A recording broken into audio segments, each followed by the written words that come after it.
I always believed courtrooms were for criminals, not sisters trying to disappear.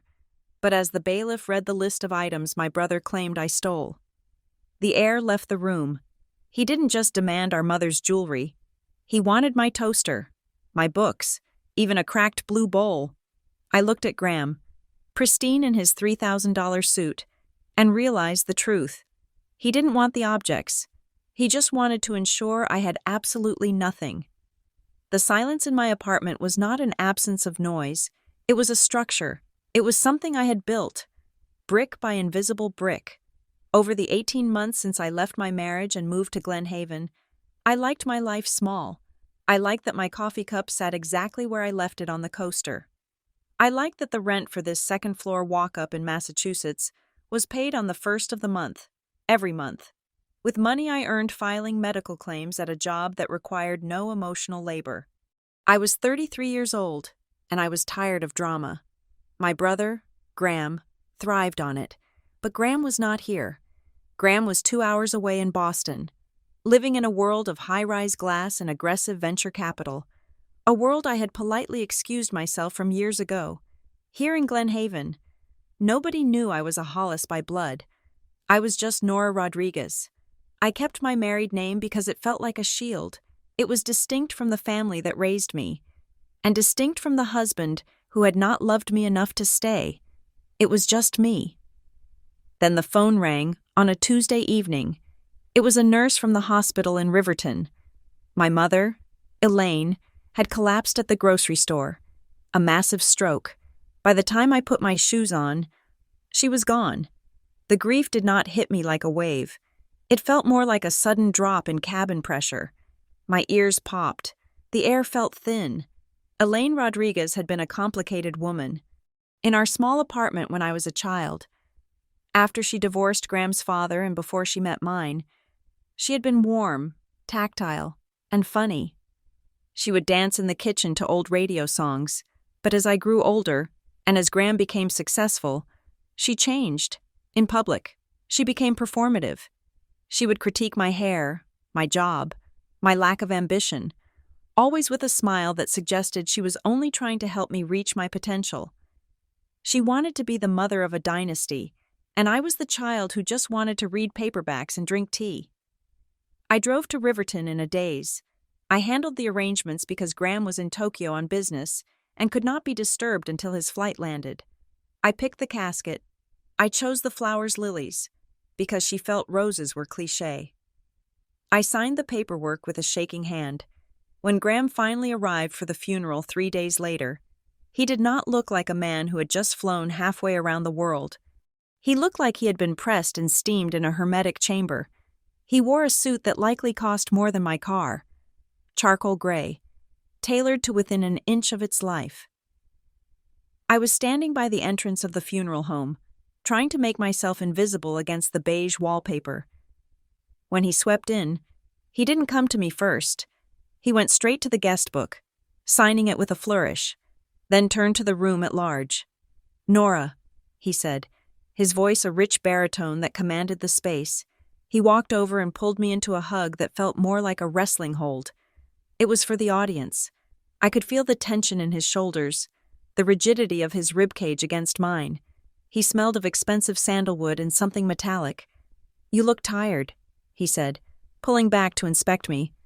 "I am tired. Graham, Mom just died." He sighed. A sound that implied my exhaustion was a choice I had made. A poor aesthetic decision.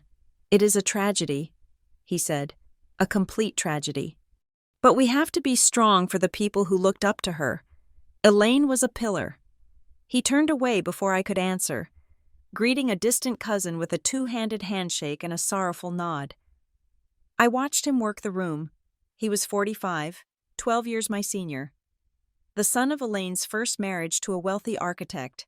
I was the daughter of her second marriage to a high school history teacher. We had always been different species. Graham was a shark, moving constantly to breathe. I was a barnacle, happy to cling to my rock and endure the tide. The service was a blur of Graham's eulogy. He spoke about Elaine's grace, her elegance, her devastating wit. He did not mention the nights she sat in the dark smoking slim cigarettes and worrying about money. He did not mention the way she used to brush my hair until it crackled with static. He claimed her. He turned her into a saint of the country club set, a woman I barely recognized, after the burial. We went back to Elaine's condo. The air was stale, smelling of her perfume and dust. I sat on the floral sofa, my knees pressed together, while Graham paced the living room, checking his phone. "We need to talk about the estate," he said, not looking up from his screen. I blinked. "Can we do this tomorrow?" "We just buried her." Graham stopped pacing. He looked at me with an expression of mild pity. "Nora, delay is the enemy of asset protection. We need to be efficient. Mom's will is simple. I made sure of that years ago. You made sure of it, I asked. I helped her streamline," he said, to avoid confusion. "The executor is a firm called Pine Ward Fiduciary Services. Professional, neutral. It keeps things clean." I had never heard of them. Why not a family friend or her lawyer? "Mr. Henderson. Henderson is senile," Graham said, waving a hand. "Pineward is standard. They handle high-value estates. Look, the goal is to avoid probate drama. Nobody wants the state taking a cut or freezing accounts for months. I have some documents here that will expedite the transfer of the condo title and the liquid assets into the trust structure." He opened his briefcase, which had been sitting by the door like a crouching animal. He pulled out a thick stack of papers, clipped together with a heavy brass fastener, and set them on the coffee table in front of me. "Just sign the waivers on the back page," he said. "It consents to Pineward's immediate appointment and waives your right to contest the initial inventory. It just speeds things up so we can sell this place." I looked at the stack. The text was dense, single-spaced. "I am not signing this right now," I said. Graham's smile didn't waver, but the temperature in the room seemed to drop 5 degrees. "Why not?" "Because I haven't read it, and I'm exhausted." "Nora," he said, his voice dropping to a confidential whisper, "this is for your benefit. The longer this drags out, the more fees eat into your share. I am trying to protect you." I stood up. My legs felt shaky, but I locked my knees. "I appreciate that, Graham, really, but I am going to take a copy home, read it, and maybe have a friend look at it. I will get it back to you next week." Graham stared at me. For a second, the polished mask slipped. His eyes went flat. It wasn't anger. It was something colder. It was the look a scientist gives a lab rat that has unexpectedly learned to open its cage. He laughed, a short, sharp sound. "You always were paranoid." "Nora, fine, take the papers. But do not blame me when the administrative costs skyrocket." I drove back to Glen Haven that night, the packet of papers sitting on the passenger seat like a hitchhiker I was afraid to look at. I put them in a drawer in my kitchen and tried to return to my routine. I went to work. I bought groceries. I tried to mourn my mother in my own quiet way. Looking at old photos of us on the beach before Graham became the center of her universe, I thought I had bought myself time. I thought Graham was just being Graham pushy, arrogant, impatient. I was wrong. 5 days later, on a Saturday morning, there was a heavy knock at my door. I was in my pajamas, drinking tea and reading a novel. I wasn't expecting anyone. I opened the door to find a man in a windbreaker holding a large manila envelope. "Nora Rodriguez?" he asked. "Yes, you have been served." He thrust the envelope into my hands and turned to walk away before I could even process what was happening. I closed the door and locked it, my heart hammering a frantic rhythm against my ribs. I sat on the floor of my entryway and tore the envelope open. Superior Court of Riverton County, Civil Action Number 24-CV-00912, Graham Hollis, Plaintiff versus Nora Rodriguez, Defendant. My breath hitched. A lawsuit. My brother was suing me. I scanned the first page, my eyes jumping over the legalese. Complaint for conversion. Unjust enrichment. Replevin. The language was aggressive. It claimed that I, Nora Rodriguez, had wrongfully, maliciously, and with intent to defraud, removed family assets from the estate of Elaine Rodriguez and from the personal property of Graham Hollis, It claimed I was in possession of items that did not belong to me. It sought an immediate court order granting Graham possession of all items in my home that could be tied to the family. I felt sick. I had not taken anything. When I moved out of the family house years ago, I took my clothes and my books. When I helped Mom clear out her condo 2 years ago to downsize, she had given me a few boxes of kitchen things she didn't want: old pots, some linens, a box of mismatched ornaments. She had told me to take them. Take them, Nora. Otherwise they are going to Goodwill, she had said. I turned the page to the attachment labeled Family Property Schedule. I expected to see high-value items: Mom's diamond tennis bracelet, the antique grandfather clock, things that actually mattered. Instead, the list made my blood run cold. It started broadly. 1 pearl necklace, double strand, vintage, assorted silver serving spoons. But then, it became bizarrely, terrifyingly specific. 1 hardcover edition of The Great Gatsby, 1995 printing, water damage on jacket, 3 cast iron skillets, varying sizes, 1 wicker laundry hamper, painted white, 1 blue ceramic bowl with hairline crack along the rim. I dropped the papers. I scrambled to my feet and ran into my kitchen. There, on the drying rack, was the blue ceramic bowl. I used it for oatmeal. It had a tiny, jagged crack on the rim where I had bumped it against the faucet 6 months ago. 6 months ago. Elaine had not seen this bowl in 2 years. Graham had never been to this apartment. He refused to visit, saying Glenhaven was depressing. How did he know about the crack? I backed away from the counter, feeling the walls of my safe, quiet apartment closing in. Someone had been watching me. Someone had been inside, or watching through the windows, or, I didn't know. The specificity was a violation. It wasn't about the value of the bowl. A bowl with a crack was worth nothing. This was a message. I see you. I see everything you have, and I can take it. I grabbed my phone and dialed the only person I trusted to answer on a Saturday. Tessa, I said, my voice trembling. I need you to come over. Now. Tessa Wynne was a paralegal who worked for a criminal defense firm in the city. She arrived 20 minutes later, looking like a storm cloud in a leather jacket. She found me sitting on the sofa, staring at the papers spread out on the coffee table. She read the complaint in silence. She read the list. When she got to the blue bowl, she looked up at me, her eyes sharp. Nora, this is insane. He knows about the crack in the bowl. Tessa, how does he know about the crack? She shook her head. Private investigator. Maybe. Did you post a photo of your breakfast on Instagram? I don't use Instagram. She tapped the paper. This isn't a normal property dispute. This is bullying. He's trying to scare you. He succeeded. I whispered. He wants everything.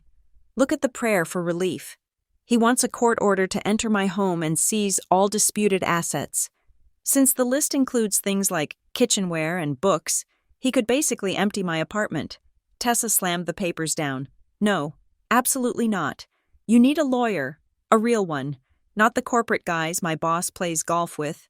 You need someone mean, or at least someone stubborn. I don't have money for a big fight. Tessa, you know my savings. It is $5,000 and a dream. Tessa chewed her lip. Call Mara Klein. She has a solo practice on Main Street. She handles messy divorces and weird civil stuff. She is not expensive, but she is smart, and she hates bullies. I met Mara Klein on Monday morning. Her office was above a bakery, and the whole place smelled faintly of yeast and vanilla. Mara was a woman in her 50s with graying hair pulled back in a severe bun and bright, intelligent eyes behind red-rimmed glasses. She listened to me for 20 minutes without interrupting, taking notes on a yellow legal pad. When I finished, I pushed the lawsuit across the desk toward her. He says I stole them. I said, but Mom gave them to me. It was junk she didn't want. Mara picked up the papers and flipped through them. She stopped at the list. The blue bowl, she muttered. Interesting. What is interesting? It is a psychological tactic, Mara said, looking up. If I sue you for a diamond ring, we argue about the ring. If I sue you for your toaster, your laundry hamper, And your cracked bowls. I am telling you that you have no ownership over your own life. I am telling you that your existence is subject to my approval." She took off her glasses and rubbed the bridge of her nose. "Graham Hollis has money," she asked. "Yes, millions. And he is suing his sister, who lives in a rental unit, for used kitchenware." "Yes." Mara leaned forward. "This is leverage. Nora, people do not spend $10,000 on legal fees to recover a $10 bowl unless they want something else. What does he want?" "I don't know," I said, frustration bubbling up. "He wanted me to sign some waivers, to use his trust firm," Pineward Mara asked. Glancing at her notes, "Yes," Mara frowned. "Never heard of them, and I know most of the players in the estate game around here." She tapped her pen on the desk. "Here is the reality. Nora, he is counting on you collapsing. He thinks you will look at the legal fees and the stress and just hand over the keys. He wants you to settle. So I should give him the bowl?" "No," Mara said sharply. "If you give him the bowl, he will ask for the table it sits on. We fight this. We file an answer denying the allegations. We demand strict proof of ownership. If he says the bowl is his, let him produce a receipt for a ceramic bowl purchased 10 years ago. But the cost, I will work with you on a payment plan." Mara said, "I don't like this. I don't like the smell of it. Wealthy men do not usually care about laundry hampers. There is something underneath this pile of laundry, Nora, and we are going to find it." I left her office feeling a tiny bit steadier, but the anxiety was still a hum in my blood. I drove home, checking my rearview mirror every few seconds, convinced a black SUV was following me. That night, my apartment felt different. It didn't feel like mine anymore.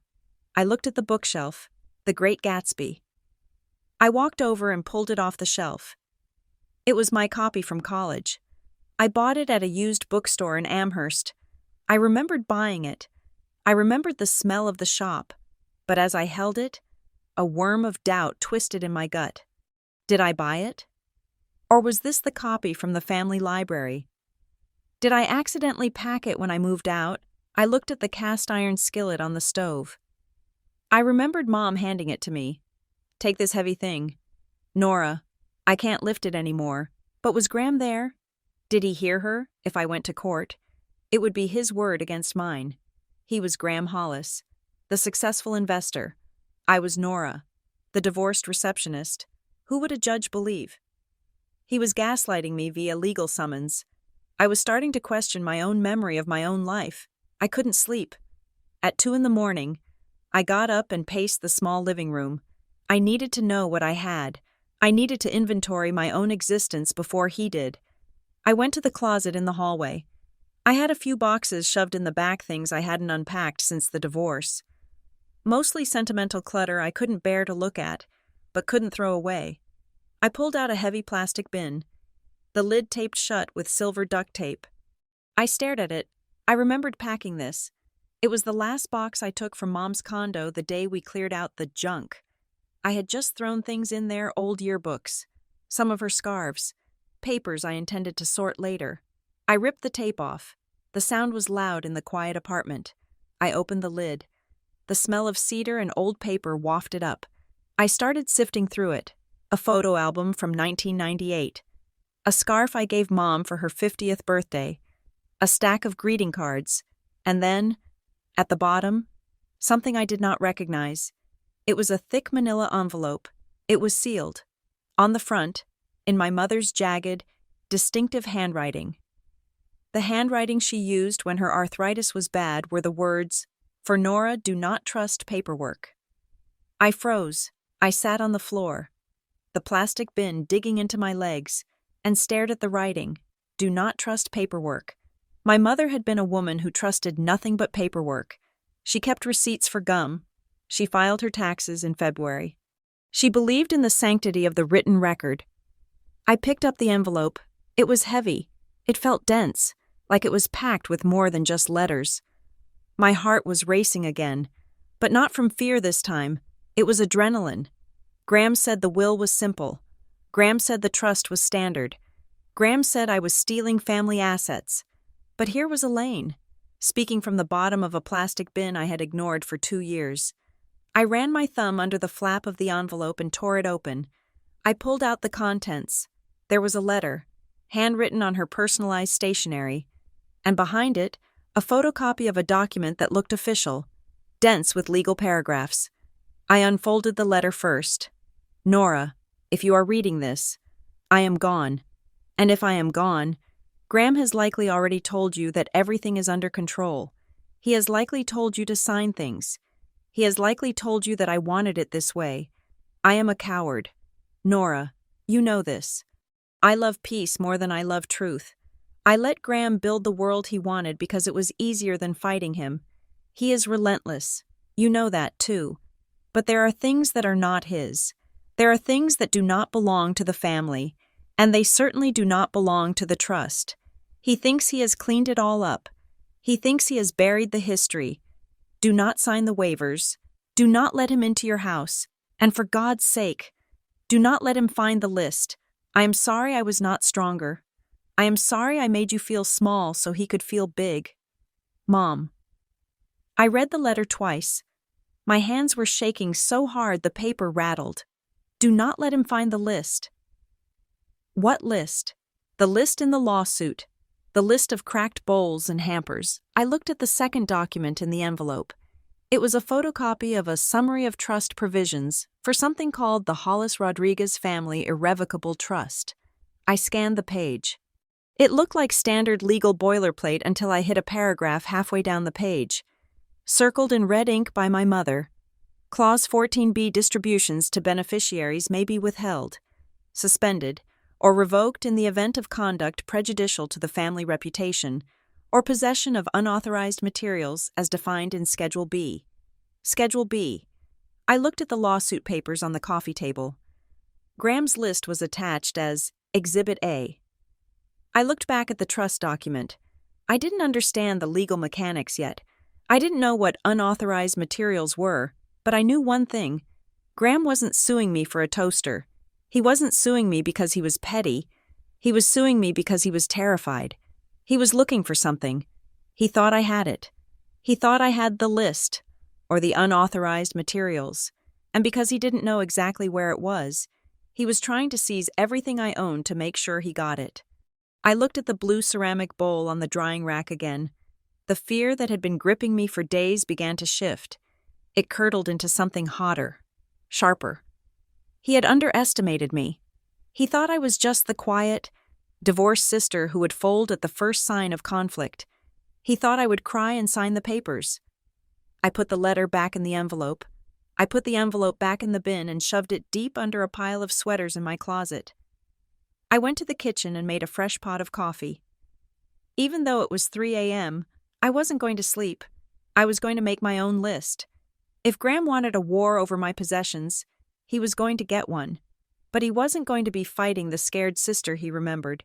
He was going to be fighting the woman who just found out her mother had left her a weapon. I sat down at my kitchen table, pulled out a notepad, and wrote, Item 1, the truth.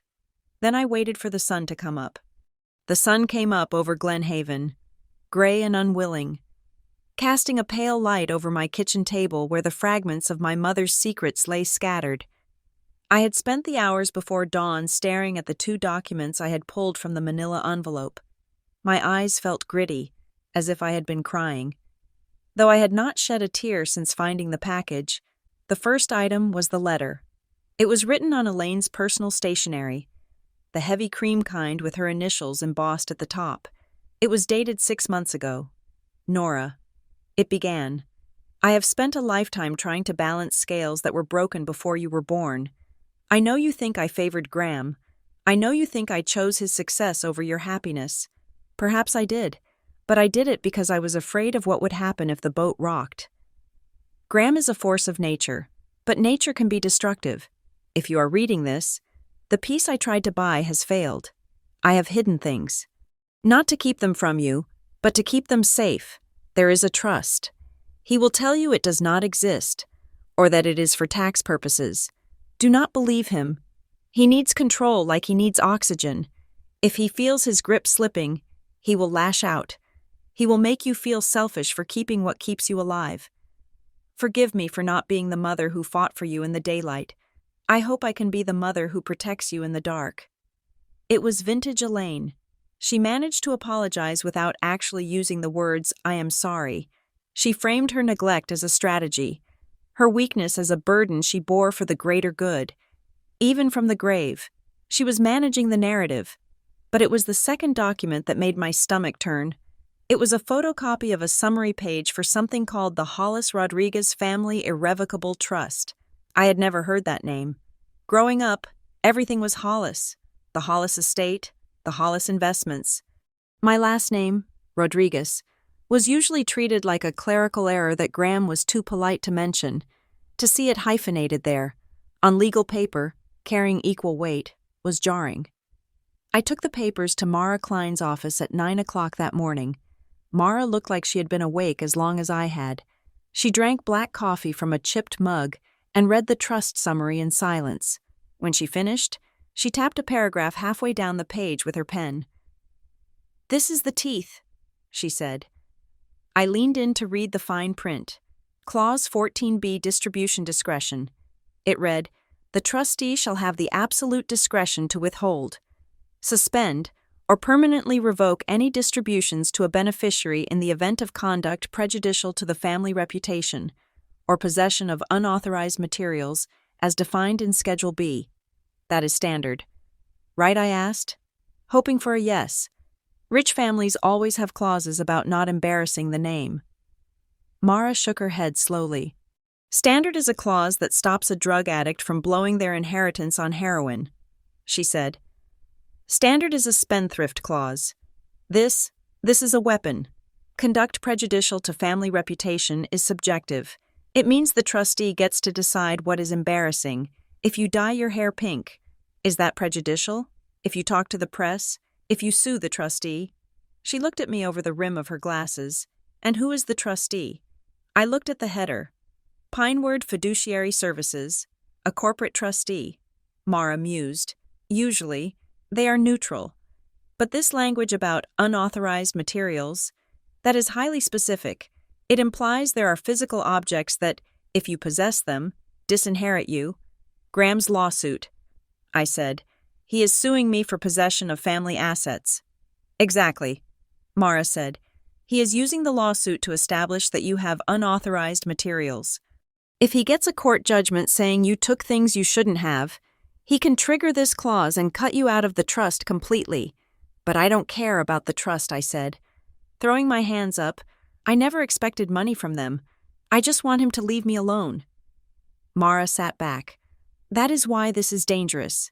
If you don't care about the money, he loses his leverage. So he has to make it about something else. He has to make it about theft. He has to make you a criminal." She slid the paper back to me. "We need to talk to your brother, but not on his terms." I called Graham from the safety of my own living room an hour later. I put the phone on speaker and set it on the table, next to the cracked blue bowl he was so desperate to reclaim. "Nora." He answered on the first ring. His voice was smooth, devoid of the friction that had been there at the funeral. "I am glad you called. I assume you are ready to be reasonable." I took a deep breath. "I received the lawsuit. Graham." "An unfortunate necessity," he said. "You know how I feel about lawyers. They are parasites. But you left me no choice when you refused to cooperate with the estate administration." "I didn't refuse to cooperate," I said, keeping my voice steady. "I said I wanted to read the documents, and now you have read them," he said. "Or at least, you have read the complaint. Look, Nora, I don't want to drag you through court. It is embarrassing for everyone. I have a proposal." I waited. "Return the items," he said. "All of them. The jewelry, the books, the kitchenware, everything on the schedule. And sign a settlement agreement admitting that their removal was a misunderstanding, a lapse in judgment due to grief." I looked at the blue bowl. "And if I do that, then the lawsuit goes away," he said. "I will even pay your legal fees. Provided they are under $5,000, we can put this behind us. And the trust I asked." There was a silence on the line. It lasted 3 seconds, but it felt like an hour. "What trust?" Graham asked. His voice had not changed volume, but the warmth had evaporated. "The Hollis Rodriguez Family Irrevocable Trust. I said. Another silence. This one was sharper. I don't know where you heard that name, Graham said. His tone clipped. But you are confused. That is an old administrative vehicle. It has no assets. It is defunct. Then why do you need me to admit to theft, I asked. If the trust is empty. Why does it matter if I have a cracked bowl, Nora? He said. And now the menace was audible. It was a low hum, like a high-tension wire.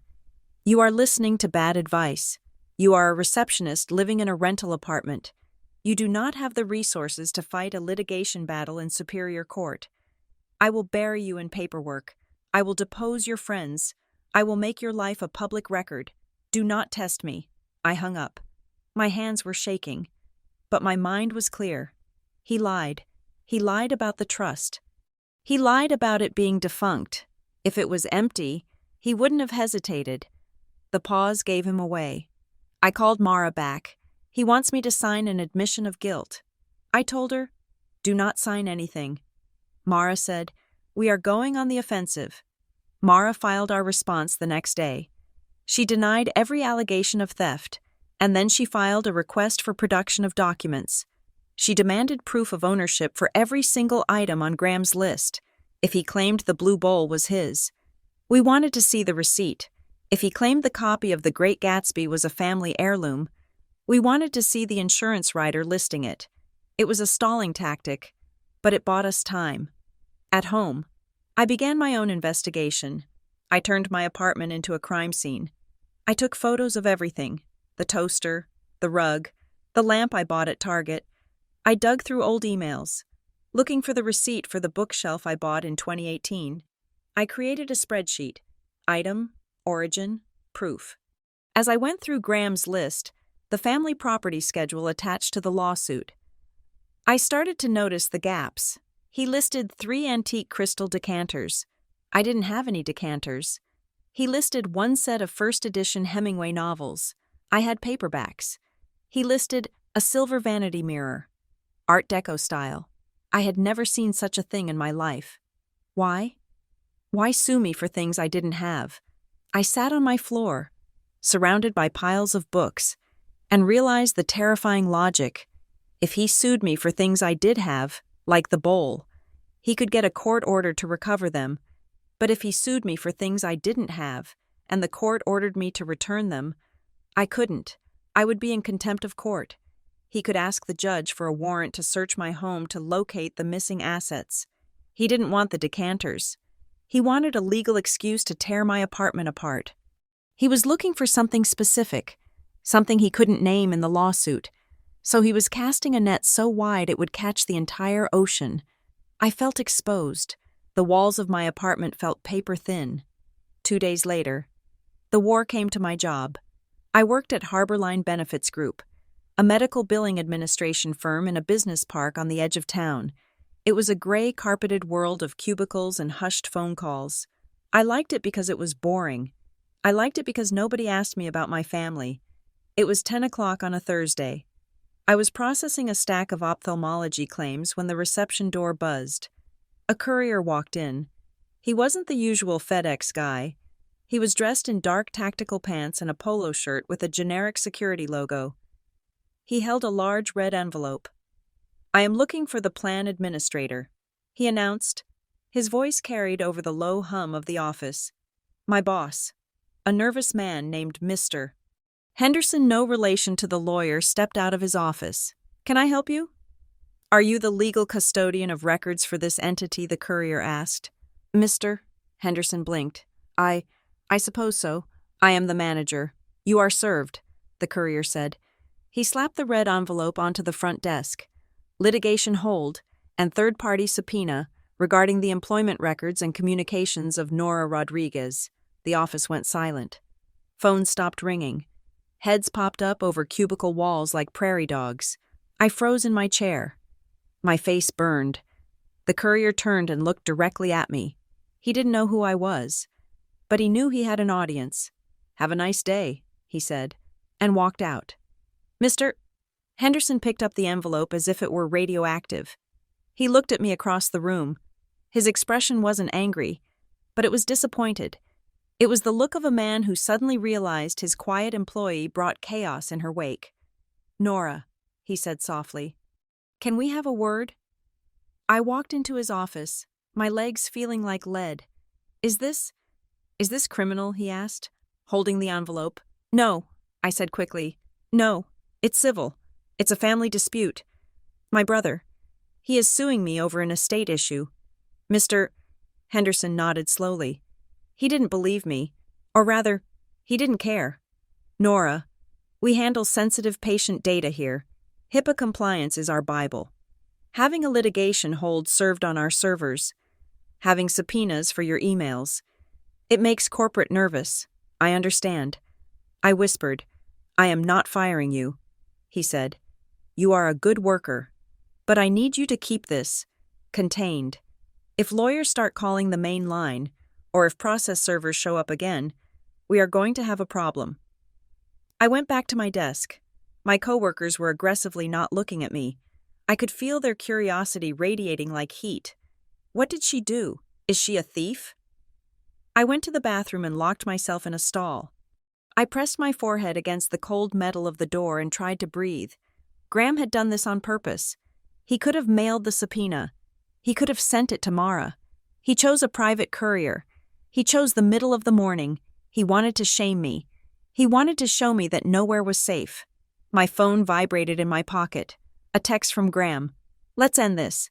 The offer stands until 5 o'clock. I stared at the screen.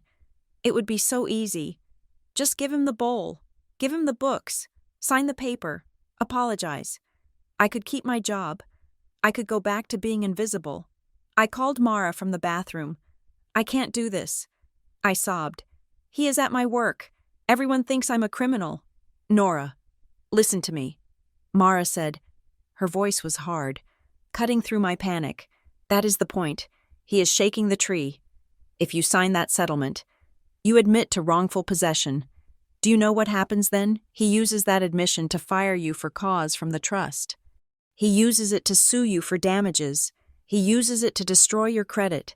He is destroying my life now," I cried. "No," Mara said. "He is embarrassing you. There is a difference. Embarrassment passes. A judgment for fraud is forever.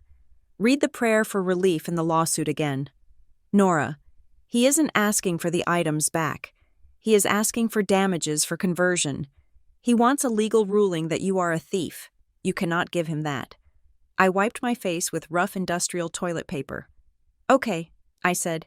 "Okay, I won't sign." "Good," Mara said. "Now, wipe your face and go back to work. And tomorrow, you and I are going to find out why he is so scared of a trust he claims is empty." The next day, I took a personal day. I told Mr. Henderson I had a migraine. I drove to the address listed on the trust summary for Pineward Fiduciary Services. It was in a corporate park in Wellesley, about 40 minutes away. The building was glass and steel, indistinguishable from 100 other office buildings in the suburbs. I found Pineward on the directory suite 400. The reception area was silent. Gray carpet, gray walls, abstract art that looked like bruised fruit. A receptionist sat behind a high desk, typing on a silent keyboard. "Can I help you?" she asked without stopping her typing. "Yes," I said. "My name is Nora Rodriguez. I am looking for the executor of the Elaine Rodriguez estate. The paperwork lists a Mr. Arthur Vane." The typing stopped. The receptionist looked up. She was young, polished, with eyes that gave nothing away. "Mr. Vane is no longer with the firm," she said. "Oh, who is handling the file?" "Then I would have to check," she said. "What was the estate name again?" "Elaine Rodriguez." I said, "And the related trust is the Hollis Rodriguez Family Irrevocable Trust." As soon as I said the name, the receptionist flinched. It was subtle, a slight tightening of the jaw, a flicker of the eyes toward the phone, but I saw it. She stood up abruptly. "Please wait here." She disappeared into the back. I stood in the silence, listening to the hum of the air conditioning. I had a feeling I should run. 5 minutes later, a man in a suit walked out. He was not old, but he looked tired. He did not smile. "Ms. Rodriguez," he said, "I am the office manager. I am afraid we cannot discuss client matters with unauthorized parties." I am not unauthorized. I said, I am the beneficiary. I am the daughter. We have strict instructions regarding that trust. He said, all inquiries must be directed to the trustee's legal counsel. Who is the trustee? I asked. I thought you were the trustee. We resigned.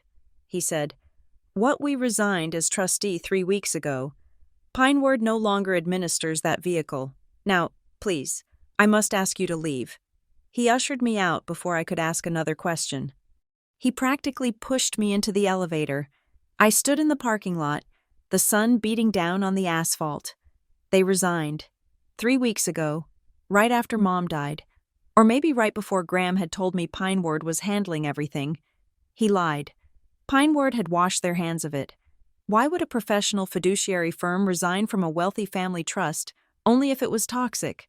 Only if they smelled something illegal and didn't want the liability? I needed to know what happened before Mom died. I needed to know what she was doing in those final weeks. I drove to my mother's old condo complex. I didn't have a key anymore. Graham had changed the locks the day after the funeral, but I knew the gate code.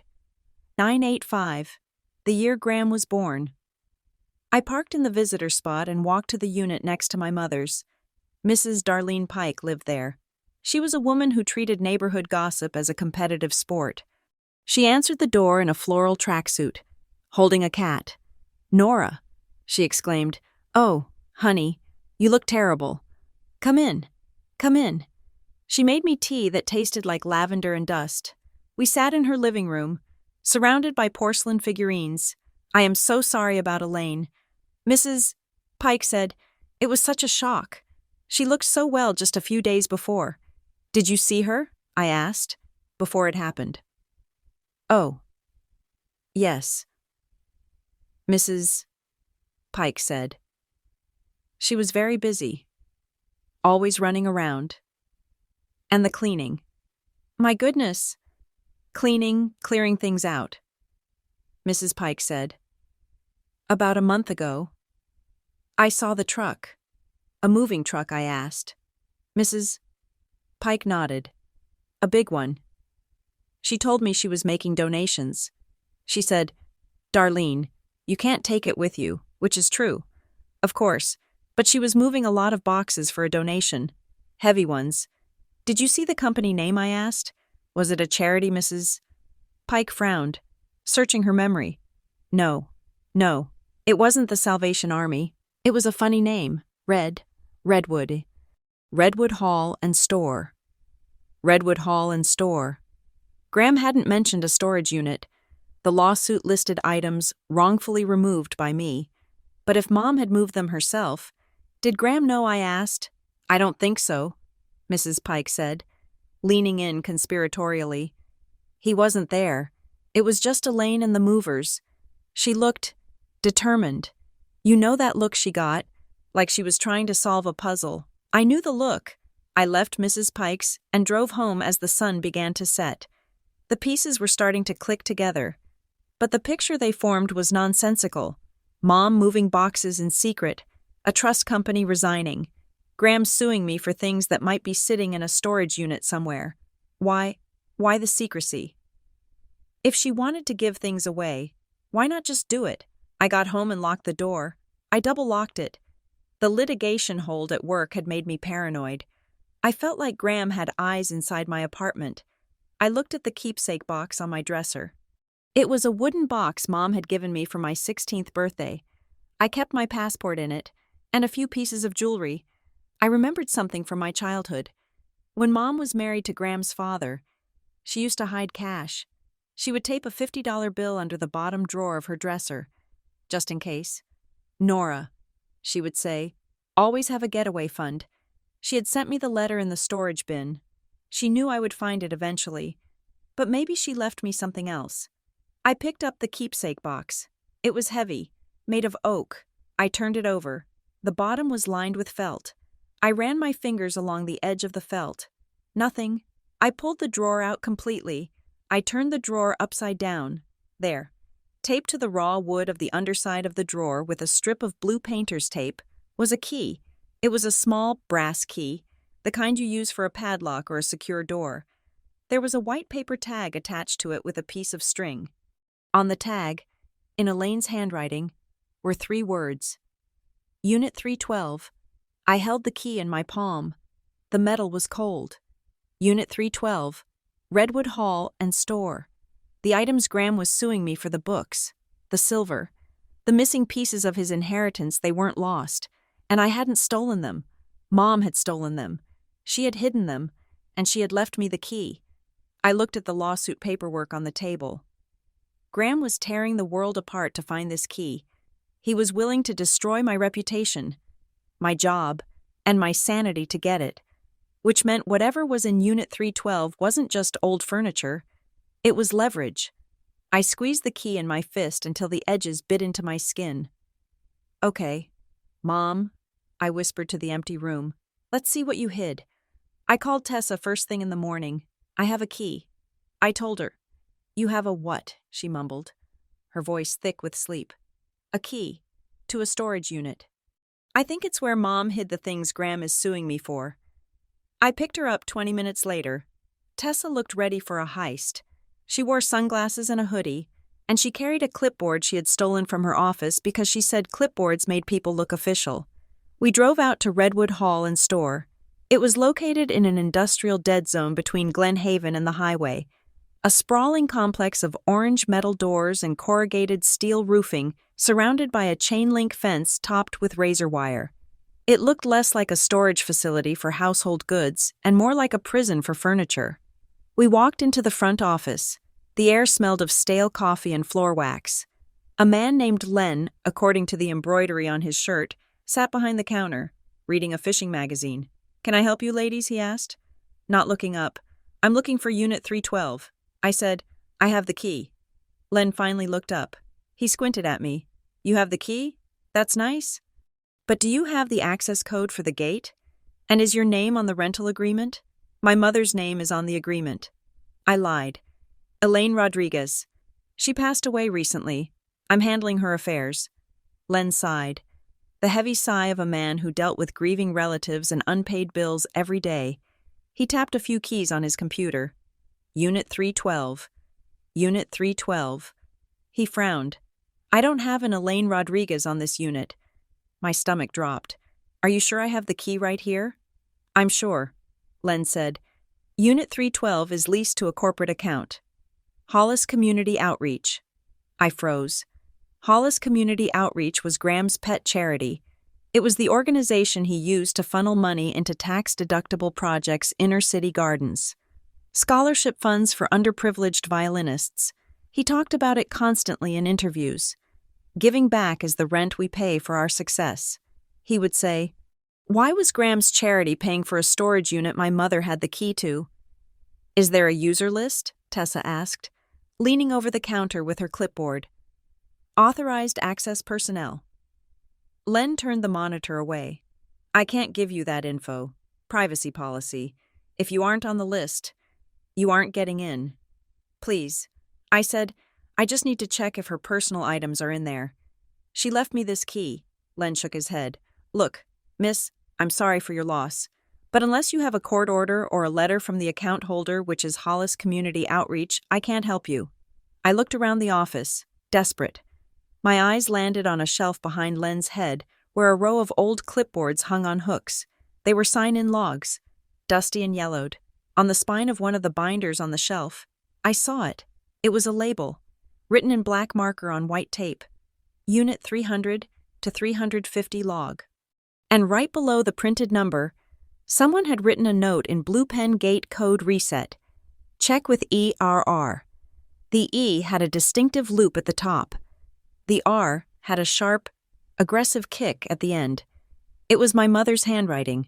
That's her writing, I said, pointing, on the binder. E.R. Elaine Rodriguez. She was here. She knew the code. Len glanced back. That's just a note. Doesn't prove she's on the lease. It proves she had access, I insisted. Len stood up. Ladies, I'm going to have to ask you to leave, if you want into a corporate unit. Get the corporation to let you in.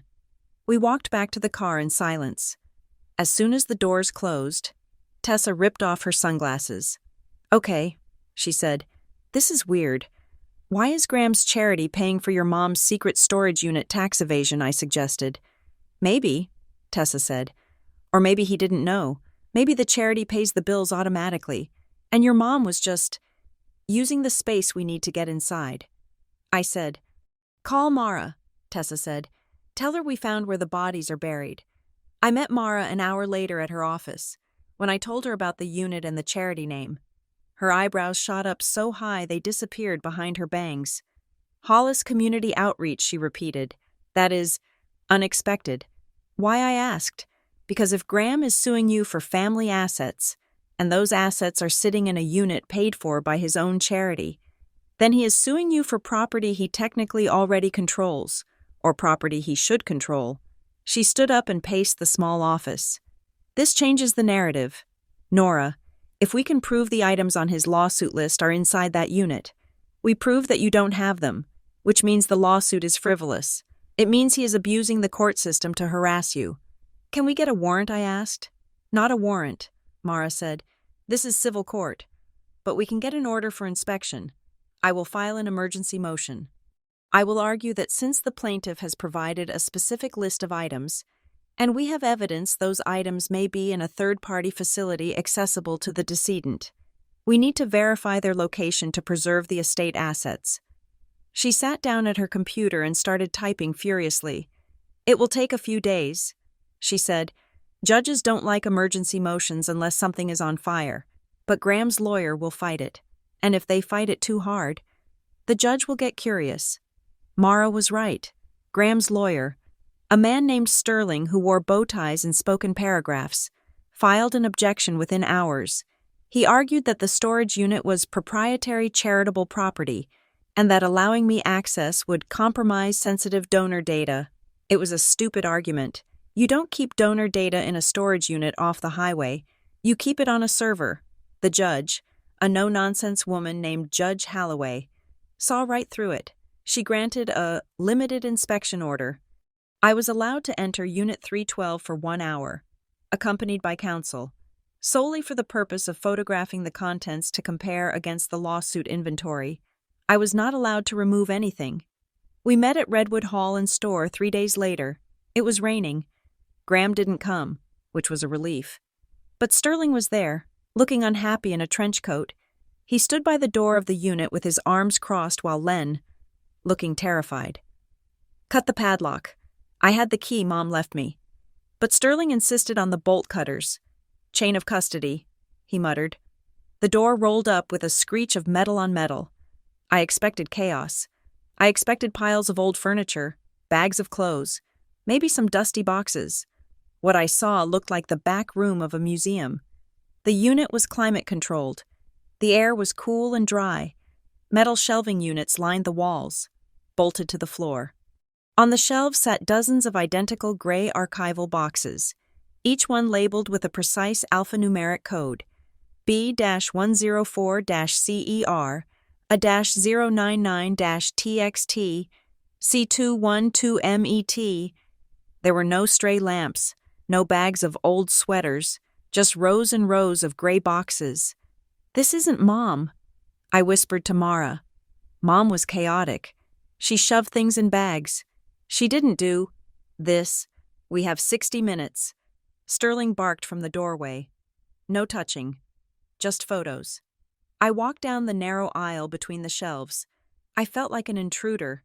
This didn't feel like a family secret. It felt like a corporate archive. I stopped at a shelf labeled Pending Review. There was a large black binder sitting on top of a stack of boxes.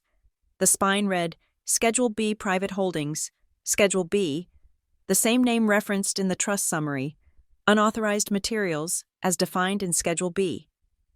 I looked at Mara. She nodded. I opened the binder. It was an inventory, a typed list of objects. I flipped through the pages. My heart hammered against my ribs. Item 404, blue ceramic bowl, earthenware, late 19th century, hairline fracture on rim, provenance disputed. Item 405, wicker hamper, white painted, circa 1920 containing various textile samples. Item 406, cast iron cookware, set of 3, Markings indecipherable. It was the lawsuit list. It was word for word identical to the list Graham had attached to his complaint. The blue bowl, the hamper, the skillets. But here, in the binder, there were notes in the margins. Next to the blue bowl, someone had stamped on loan. Next to the hamper, non-transferable. Next to a silver tea set, title defect, do not display. I waved Mara over. Look at this, I hissed. He copied this list. He took this inventory and pasted it into his lawsuit. Mara adjusted her glasses. He didn't just copy it, she said softly. He redacted it. He left out the notes about title defects and loans. He is suing you for things he knows the family doesn't actually own. Why, I asked. Why sue me for things he can't own? Because he needs to get them back before the real owners realize they are missing, Mara said. She pointed to a plastic sleeve at the back of the binder. Inside was a certificate with a gold seal. It was a certificate of de-accession from the Vandermark Cultural Foundation. I read the text. The object described herein is returned to the donor pending resolution of provenance inquiry.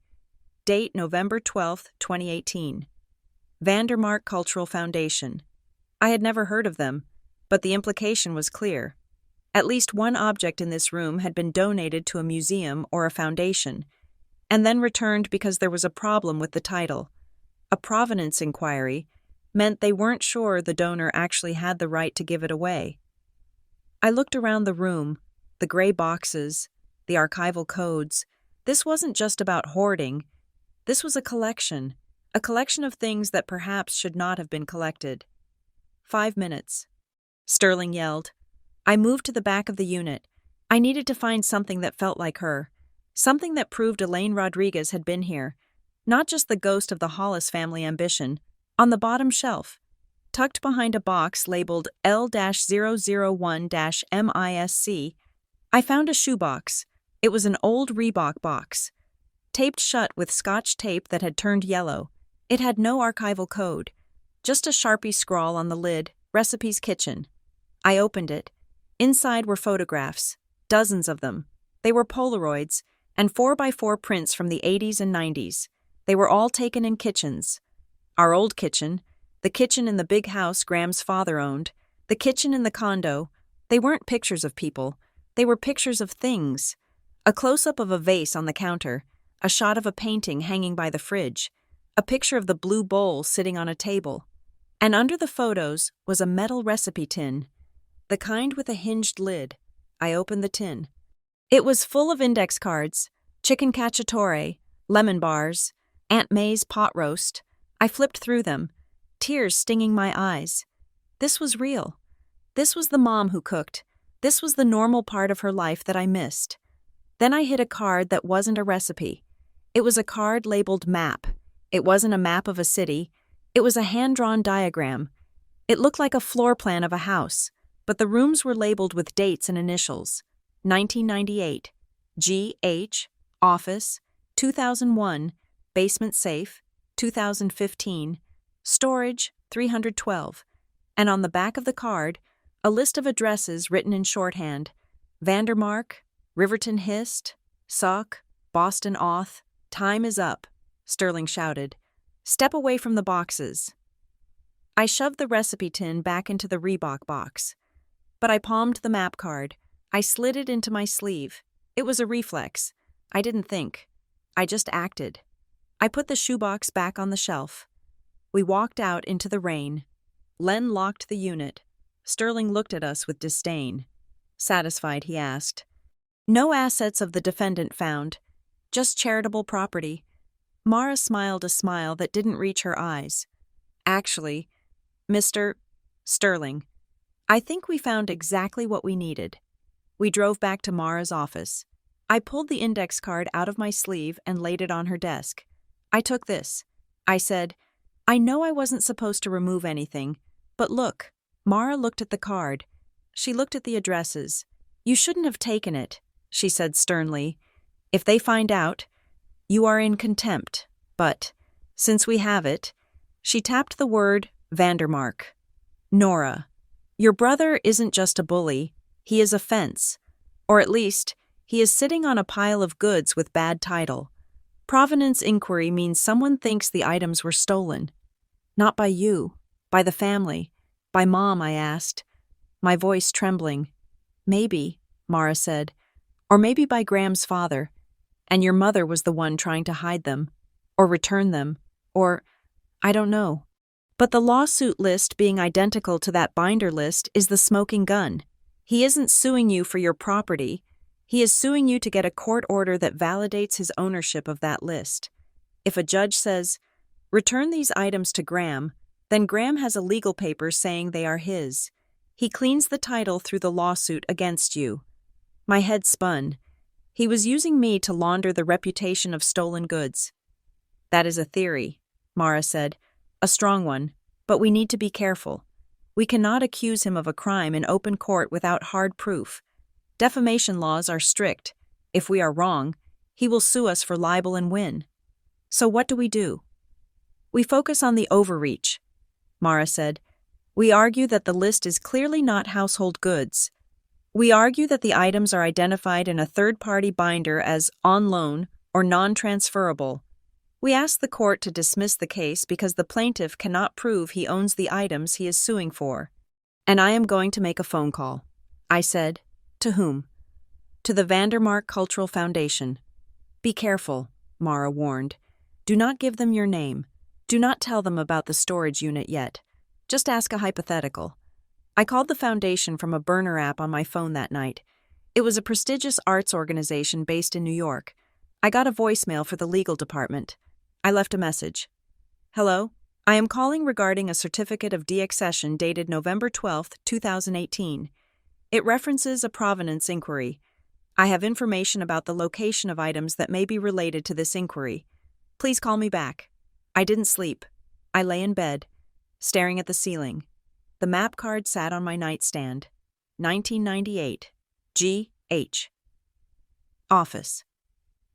What happened in 1998? I was 5. Graham was 17. His father died in 1999. Had Graham's father been stealing art or artifacts, and had Graham inherited the mess? My phone buzzed at 11 p.m. It was an email, not from Vandermark, from an anonymous address, watcher88@protonmail.com. Subject, be careful, body. They know you were at the unit. The inventory is being moved tonight. Whatever you saw is gone. I sat up. Graham, or someone working for him. They had cameras at Redwood. Of course they did. I texted Mara. They are moving the stuff. She replied instantly. Let them. We have the photos. If they move it, it looks like spoliation of evidence. It makes them look guilty. But the email wasn't from Mara. Who was Watcher 88? Was it the receptionist at Pineward? Was it someone at the charity? I felt the walls closing in again. But this time, it wasn't just anxiety. It was anger. I pulled out the letter from Mom again. I read the line I had skimmed over before. He will make you feel selfish for keeping what keeps you alive. I had thought she meant money, or the house, but she didn't. She meant the truth. She meant my own reality. Graham had spent my entire life telling me I was remembering things wrong. You're too sensitive. Nora, that never happened. Nora, you're imagining the tone of my voice. Nora. He had tried to overwrite my history with his own version. One where he was the hero, and I was the supporting character who needed to be managed. And now he was doing it legally. He was trying to use a judge to rewrite the history of these objects, to turn stolen into inherited, to turn hidden into owned. And he needed me to be the villain. He needed me to be the thief so he could be the victim. No, I got out of bed. I went to the kitchen. I looked at the cracked blue bowl. It wasn't just a bowl. It was evidence. I wrapped the bowl in a towel. I put it in my backpack. If he wanted a fight about possessions, I would give him one. But I wasn't going to fight him for the objects. I was going to fight him for the right to say what they were. The next morning, I received a call back from the Vandermark legal liaison. A woman named Ms. Chung. Reference your voicemail, she said. Her voice was clipped, professional. We have an open file regarding several items that were irregularly donated by the Hollis Family Trust some years ago. We returned the donation due to a lack of clear title. We were told the items were destroyed. Destroyed, I asked. Yes. Mr. Hollis submitted an affidavit stating the items had been damaged in a flood and disposed of. My blood ran cold. He told them they were destroyed, but they were in Unit 312. If you have evidence to the contrary, Ms. Chung said, her voice dropping a decibel. We would be very interested, but I must warn you, interfering with a title investigation is serious. I understand. I said, we cannot discuss specifics. She said, but please, preserve any documents you have. Do not let them be destroyed. The line went dead. I looked at the backpack on my table. I looked at the photos on my phone of the binder. I had proof he lied to a foundation. I had proof he lied to the court, but proof was only useful if you could present it without getting crushed. I went to work. I kept my head down. I didn't look at the courier who came in at noon. That night, Tessa came over. We drank wine out of cheap glasses because I was afraid to use anything that might be on a list. He's going to depose you, Tessa said. You know that, right?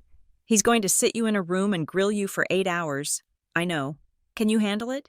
Can you sit there and let him twist your words? I looked at the map card. I looked at the blue bowl wrapped in the towel. I thought about the years of being told I was small, the years of shrinking myself to fit into the space Graham left for me. I can handle it, I said, because I realized something. Tessa, what he's not grilling me because he's strong. He's grilling me because he's desperate.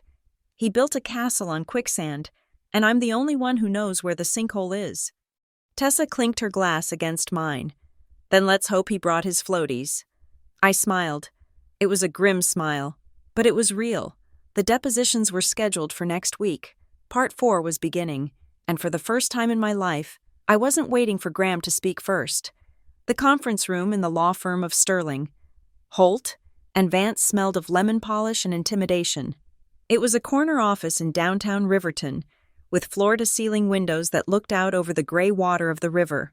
The table was mahogany, long enough to seat 20 people, but today it was just occupied by 6, me, Mara, a court reporter with her stenotype machine, a videographer, Graham, and Mr. Sterling.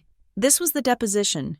This was the moment where the truth was supposed to be mined from the bedrock of posturing. I sat with my hands folded in my lap, trying to channel the stillness of the furniture. Mara had prepped me for 3 hours the night before. Do not volunteer information, she had said. Answer the question asked, not the question implied. If you do not know, say you do not know. But first, it was Graham's turn. He sat opposite me, looking like he was posing for the cover of a business magazine. He wore a navy suit, a crisp white shirt, and a tie that was the exact shade of burgundy that suggested power without aggression. He didn't look at me. He looked at the camera, then at Mara, then at his own manicured hands. Mara began, Mr. Hollis, please state your relationship to the decedent. Elaine Rodriguez. Graham leaned forward slightly, engaging the microphone with the ease of a man who gave keynote speeches for a living. Elaine was my mother. He said, though, for the last decade, our relationship was more akin to a partnership. I managed her affairs. She relied on my guidance. I noticed it immediately. Elaine, not mom, not mother, just Elaine. It happened again 10 minutes later. Mara asked, did your mother ever discuss the distribution of her personal property with you prior to her death? Graham nodded. Elaine was very clear. She wanted the estate to remain intact. She was terrified of things being scattered. She told me repeatedly that the integrity of the family collection was her top priority. Family collection? Mara asked. That is an interesting phrase for household goods. Did she use that term? Graham smiled. A tight, patient expression. Elaine understood the value of legacy. She knew that certain items had history. She wanted to protect them from careless handling. He glanced at me then. It was a micro-expression, a flicker of disdain that vanished as quickly as it appeared. He was painting a picture. In his version of history, Elaine was a curator, and I was the barbarian at the gate. By calling her Elaine, He stripped the maternal warmth away and turned her into a client he had failed to save. Mara didn't blink. She shuffled her papers. Let us look at Exhibit A. The list of items you claim Ms. Rodriguez wrongfully removed. Item 404. A blue ceramic bowl. You claim ownership of this item, I do. Graham said smoothly. On what basis I purchased it? He said, You purchased a cracked ceramic bowl. I purchased a large lot of ceramic pieces from an estate sale in Newport in 2010. Graham lied. He didn't even flinch. That bowl was part of the set. It has sentimental value. I loaned it to Elaine because she liked the color. I bit the inside of my cheek. He was lying so effortlessly it was almost beautiful. That bowl came from Kmart in 1995. I was there when Mom bought it. Mara pulled a photograph out of her folder. It was one of the photos I had taken inside Unit 312. The ones the judge had allowed us to keep. Mr. Hollis, Mara said, sliding the photo across the mahogany. This is a photograph taken inside a storage unit leased by your charity. Hollis Community Outreach. It shows a binder titled Schedule B. Inside that binder, Item 404 is listed. Can you read the note stamped next to the entry? Graham froze. His hand hovered over the photo. He didn't pick it up. Mr. Sterling leaned in. Objection. Lack of foundation. We have not established that my client has ever seen this binder. He is the director of the charity that pays for the unit. Mara countered. I am asking him to read the text in the photograph. Graham picked up the photo. His jaw tightened. A small muscle jumped near his ear. It says on loan, he said. His voice was flat. On loan. Mara repeated. And item 405. The wicker hamper, non-transferable. Graham read. If you purchase these items personally, Mr. Hollis, why are they listed in a charity's inventory binder as non-transferable and on loan? And why does the binder contain a certificate from the Vandermark Cultural Foundation referencing a title defect? Graham dropped the photo. He looked at Sterling. Sterling looked like he had swallowed a lemon.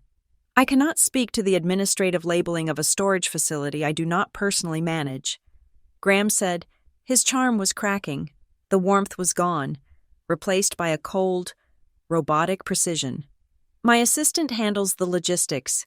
It is possible there was a mix-up in the cataloging, but the fact remains that those items belong to the family, and Nora took them. He was pivoting. He was good at it, but for the first time, I saw the fear behind the polish. He wasn't afraid of losing the bowl. He was afraid of the words Vandermark and title defect being spoken into a microphone. My turn came after lunch. I sat in the hot seat. The videographer adjusted the lens. I felt small. I was wearing a cardigan I had owned for 5 years and black slacks. I didn't look like a woman who stole heirlooms. I looked like a woman who filed medical claims. Sterling came at me hard. Ms. Rodriguez, isn't it true that you felt resentful of your brother's success? Objection, Mara said. Relevance. It goes to motive. Sterling snapped. He turned back to me. You felt your mother favored him. You felt entitled to a larger share of the estate. So you took matters into your own hands, didn't you? You went to the condo and you loaded your car with whatever you could grab. I looked Sterling in the eye. I didn't shout. I didn't cry. No. I said, then explain the boxes. Sterling pressed. You admitted to taking boxes. I took 4 boxes. I said, my voice was steady. They contained old towels, a toaster oven, some paperback books, and a box of Christmas ornaments. My mother asked me to take them because she was clearing space. She said if I didn't take them, she would donate them. And the blue bowl, Sterling asked. It was in the box with the toaster.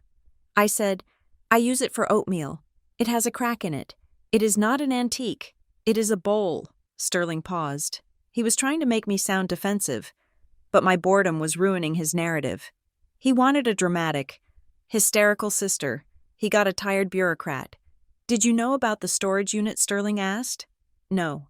I said, did you know your mother was moving items out of the condo I knew she was downsizing? Did you conspire with her to hide assets from your brother? I blinked. Conspire. Did you help her move items to Unit 312 to prevent them from being included in the trust? I didn't know the unit existed until 2 weeks ago. I said, and if my mother moved things there, she didn't do it to hide them from the trust. She was the grantor of the trust. She could do whatever she wanted with her own property. Sterling slammed his folder shut. He wasn't getting what he wanted. He wanted a confession of malice. Instead, he was establishing that I was a person who obeyed her mother, while Graham was a person who cataloged his mother's possessions like a museum acquisition. The real blow came 2 days later. Mara called me to her office. She looked excited. "We have a surprise witness." She said, "Who, doctor?" "Simon Breyer." The name sounded familiar. He was an old man, retired now. But for 20 years he had been Elaine's financial advisor. He handled her retirement accounts, her small investments. Graham had fired him 5 years ago and moved everything to a high-fee firm in Boston. Mara had tracked him down in Florida. He agreed to give a sworn statement via Zoom. We sat in Mara's conference room, watching Dr. Breyer's face on the large monitor. He looked frail, his skin papery and spotted, but his eyes were sharp. Mara swore him in. "Dr.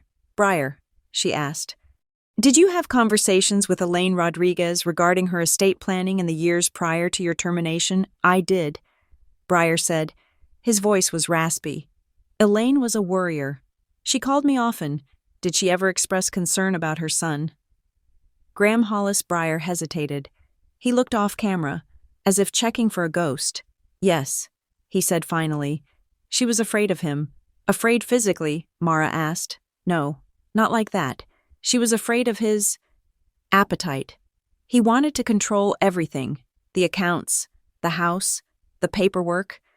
She told me once that she found him in her study, going through files in the middle of the night. She said he was correcting things. Correcting things, that was her word. Breyer said, "She said Graham felt the history was messy. He wanted to clean it up. She told me she found documents that had been altered, dates changed, signatures that looked like hers but weren't." "Did she report this?" Mara asked. Breyer sighed, a long, sad sound. "No. I told her to call a lawyer. I told her to call the police, but she begged me not to. She said, 'Simon, please, I cannot start a war. He will destroy everything if I challenge him. I have to keep the peace.'" "Keep the peace," I whispered to myself. And Nora Mara asked, "Did she talk about?" Nora Breyer nodded. He looked directly at the camera. He looked at me. "She loved you, Nora. But she sacrificed you. She told me. Nora is strong enough to handle being cut out. Graham is not strong enough to handle being told no. She created structures to keep him happy because it was the only way she could sleep at night. She punished your independence because it was safer than challenging his dominance." The screen went black as the connection paused. But I didn't see it. I was crying. Silent. Hot tears that tracked down my face. It was the vindication I had wanted for 10 years. But it tasted like ash. My mother hadn't thought I was unworthy. She had thought I was the only adult in the room. She had thrown me to the wolf because she knew I wouldn't bite back. She used my goodness as a shield to protect herself from Graham's narcissism. It hurt more than if she had hated me. Mara let me cry for a minute, then she handed me a tissue. "We have him." "Nora," she said softly, "but we have more than just Breyer. Look at this." She pushed a stack of bank records across the table. "We subpoenaed the bank records for Hollis Community Outreach. Look at the disbursements." I wiped my eyes and looked. Check 1044 Redwood Hall and Store, $450. Check 1045 Redwood Hall and Store, $450. And then, further down, check 1099 Arthur Vane, $2,500. Consulting fee. "Arthur Vane," I asked. The name sounded familiar. He was the executor at Pinewood. Mara said, "The one who resigned, the one whose receptionist looked terrified.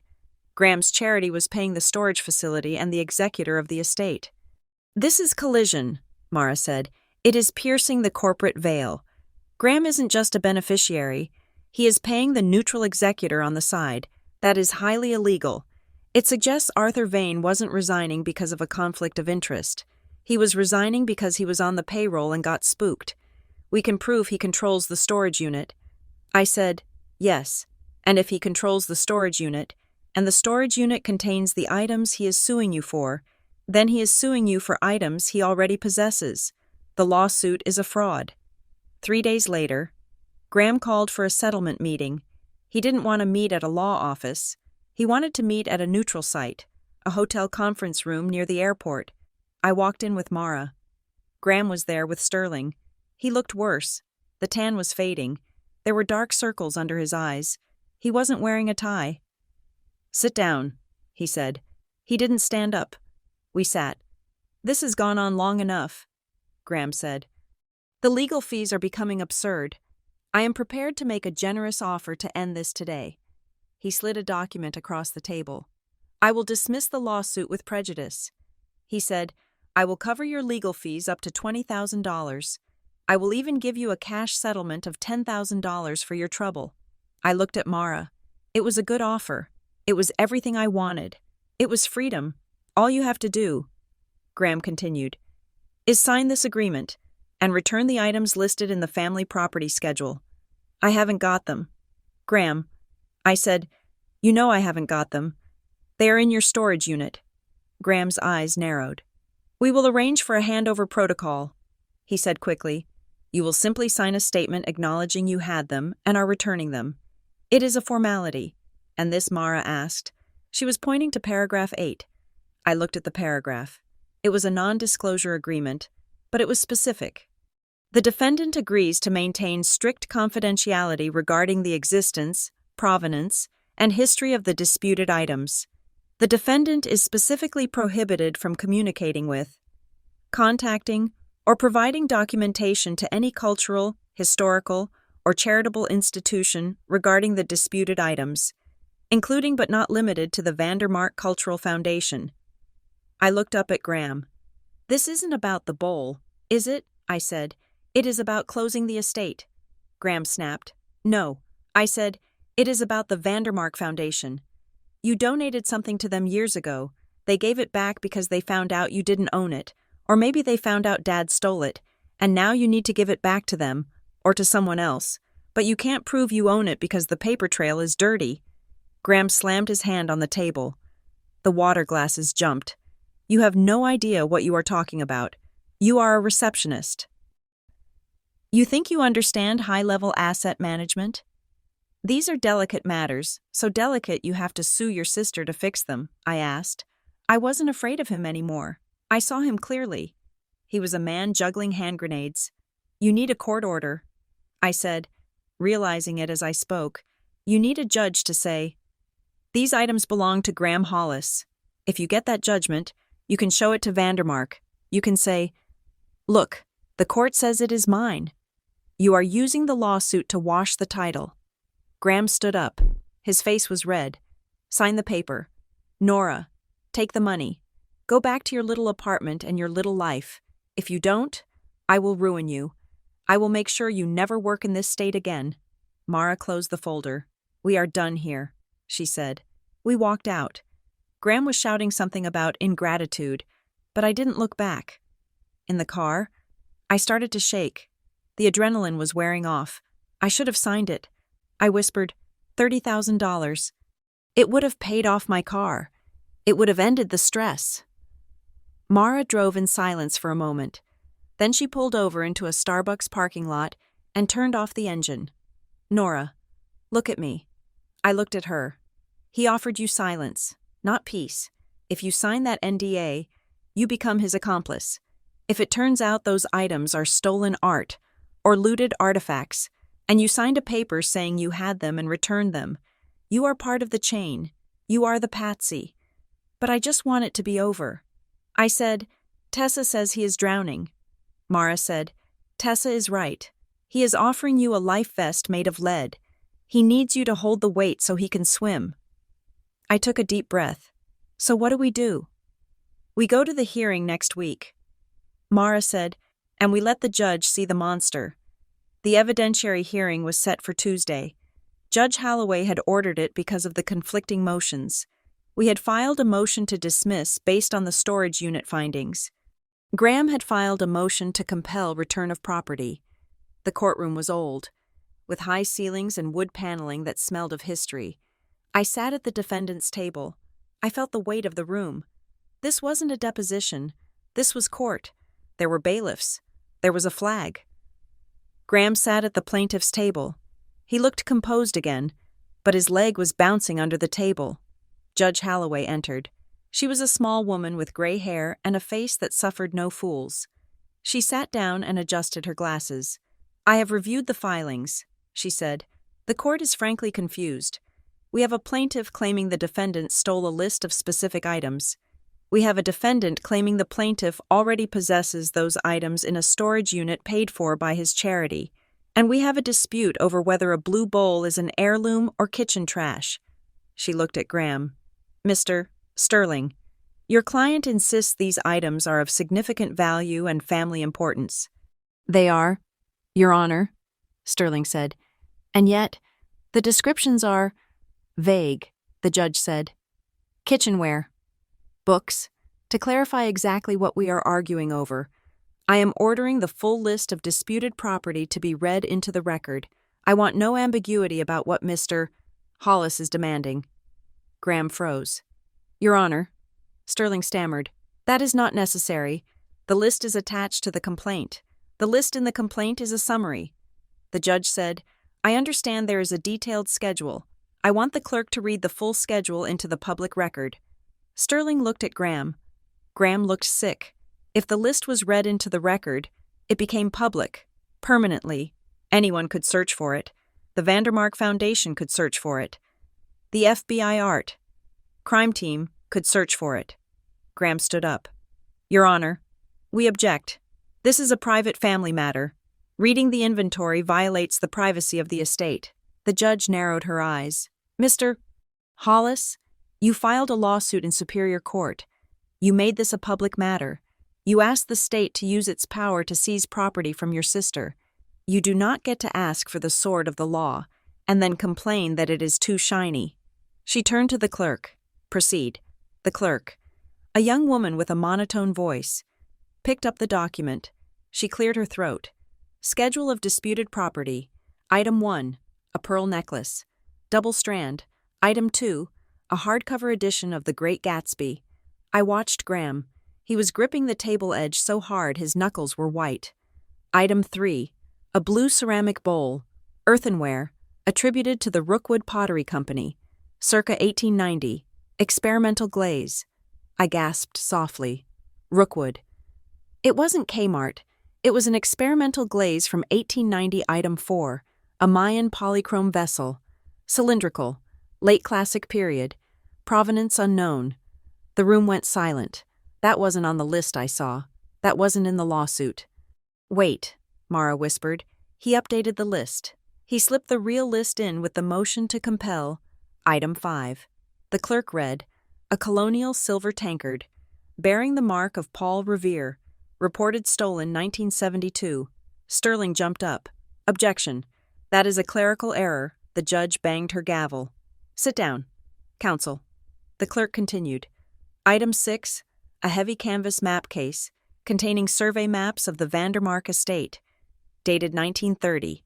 I felt a chill run down my spine. The map card. The card I had found in the recipe tin. It was a map of the Vandermark estate. Graham wasn't just hiding family heirlooms. He was hiding the evidence of a heist. His father, or maybe his grandfather, had looted the Vandermark estate. They had stolen silver, pottery, ancient vessels, and for 50 years, the Hollis family had been hiding it in plain sight, mixing it with their own belongings. And now, because Graham was so desperate to get legal title to it, to perhaps sell it on the black market or return it for a reward, he had listed it in a lawsuit. He had put the stolen goods on a government list. Mara leaned over to me. Her eyes were wide, but she was smiling a terrifying smile. "He just did it," she whispered. "He just asked the court to memorialize his own problem. He thinks he is claiming ownership. He is actually writing his own confession." The clerk read on. Item 7. Statuette of a dancing faun. Bronze. Roman era. Graham sank into his chair. He looked like a man watching his house burn down, knowing he was the one who dropped the match. The judge listened, her expression darkening with every item. "This is not a household dispute," she said, cutting the clerk off. "This is a catalogue of antiquities." She looked at Graham. "Mr. Hollis, where exactly are these items right now?" Graham opened his mouth, but no sound came out. I stood up. "I didn't wait for Mara. They are in Unit 312 at Redwood Hall and Store." "Your Honor," I said, "and I have the key." The courtroom exploded. Sterling was shouting. Graham was pale as a sheet. The judge banged her gavel. Silence. She looked at me. "You have the key?" "Yes, Your Honor. My mother left it to me. She hid these things to keep them away from him." The judge looked at Graham, then at me. "The hearing is recessed," she said. "I am issuing an order to seal the storage unit immediately until a determination of title can be made. And Mr. Hollis," Graham looked up, "do not leave the jurisdiction." The gavel came down. It sounded like a gunshot. I sat back in my chair. My heart was pounding, but my hands were steady. The trap had snapped shut. Graham had walked right into it, driven by his own greed and his absolute certainty that I was too weak to stop him. He was wrong. I wasn't weak. I was just patient, and I was done being the keeper of his secrets. The hallway of the Riverton County Superior Court smelled of floor wax, stale coffee, and anxiety. It was a Tuesday morning, and the corridor was crowded with the mundane tragedies of other people's lives. I sat on a hard wooden bench, my back pressed against the peeling plaster, watching them. To my left, a young couple argued and hushed. Vicious whispers about visitation rights for a toddler who was currently asleep in a stroller, oblivious to the war being fought over his weekends. To my right, a man in a neck brace sat staring at the ceiling, waiting for a personal injury settlement that would likely never come. They were strangers. Yet I felt a strange, surging kinship with them. For 33 years, my life had been a private affair. The dysfunction of the Hollis family was a secret kept behind velvet ropes and high hedges. We did not argue in public. We did not cry where people could see. Graham had taught me, through 1,000 subtle corrections, that appearance was the only currency that mattered. Don't slouch. Nora, don't raise your voice. Nora, don't let them see you sweat. Nora. But here, in this hallway, there was no hiding. We were all just docket numbers. We were all subject to the same fluorescent lights and the same bored security guards. For the first time, Graham could not control the lighting. He could not edit the script. I felt a profound sense of relief. It was terrifying. Yes, but it was the terror of a free fall, not the terror of being buried alive. Mara Klein sat next to me, reviewing her notes. She looked calm, like a surgeon scrubbing in for a procedure she had performed 1,000 times. "Ready?" she asked, not looking up from her legal pad. "I think so," I said. "Just remember," Mara said, tapping her pen on the paper, "today isn't about proving you are innocent. Today is about proving he is a liar. There is a difference." The bailiff opened the double doors. "All rise," he bellowed. We filed into the courtroom. Judge Holloway was already on the bench. Looking through a pair of reading glasses at the stack of motions filed over the weekend, Graham was already seated at the plaintiff's table. He wore a suit that was a shade of blue so deep it looked black, and he was whispering furiously to Mr. Sterling. Graham looked tight. That was the only word for it. His skin looked stretched over his cheekbones. His movements were jerky. The effortless grace of the venture capitalist was gone, replaced by the twitchy energy of a cornered animal. Judge Holloway looked up. "Be seated," she said. "We are here for an evidentiary hearing on the plaintiff's motion to compel and the defendant's motion to dismiss." The court ordered a reading of the disputed property list into the record to clarify the scope of the alleged conversion. She gestured to the bailiff. "Proceed with the reading of the family property schedule, attached as Exhibit A to the plaintiff's complaint." The bailiff, a heavy-set man with a voice like gravel, picked up the document. He adjusted his glasses and began to read. Item 1. He droned. Pearl necklace, double strand, cream luster, silver clasp. Item 2, hardcover book, The Great Gatsby, 1995 edition. These were the items I had admitted to taking. The decoy items. Graham sat still, staring straight ahead, but then the list shifted. As the bailiff turned the page, the language changed. It stopped sounding like a list of household goods and started sounding like an auction catalog for a bankrupt museum. Item 3. The bailiff read, blue ceramic bowl, earthenware, attributed to the Rookwood Pottery Company, circa 1890. Note, experimental glaze, hairline fracture on rim, estimated value indeterminate. I saw the court reporter's fingers pause for a fraction of a second before resuming their dance on the keys. Item 4. Colonial silver tankard, maker's mark PER, believed to be Paul Revere II, engraved with the initials JV, dated 1774. Note, restricted transfer. Item 5. Mayan polychrome vessel, cylindrical form, late classic period, provenance unverified. Note, do not display. Item 6. Canvas map case containing original survey maps of the Vandermark estate, dated 1930. Note, private holding. The air in the courtroom changed. It grew heavy.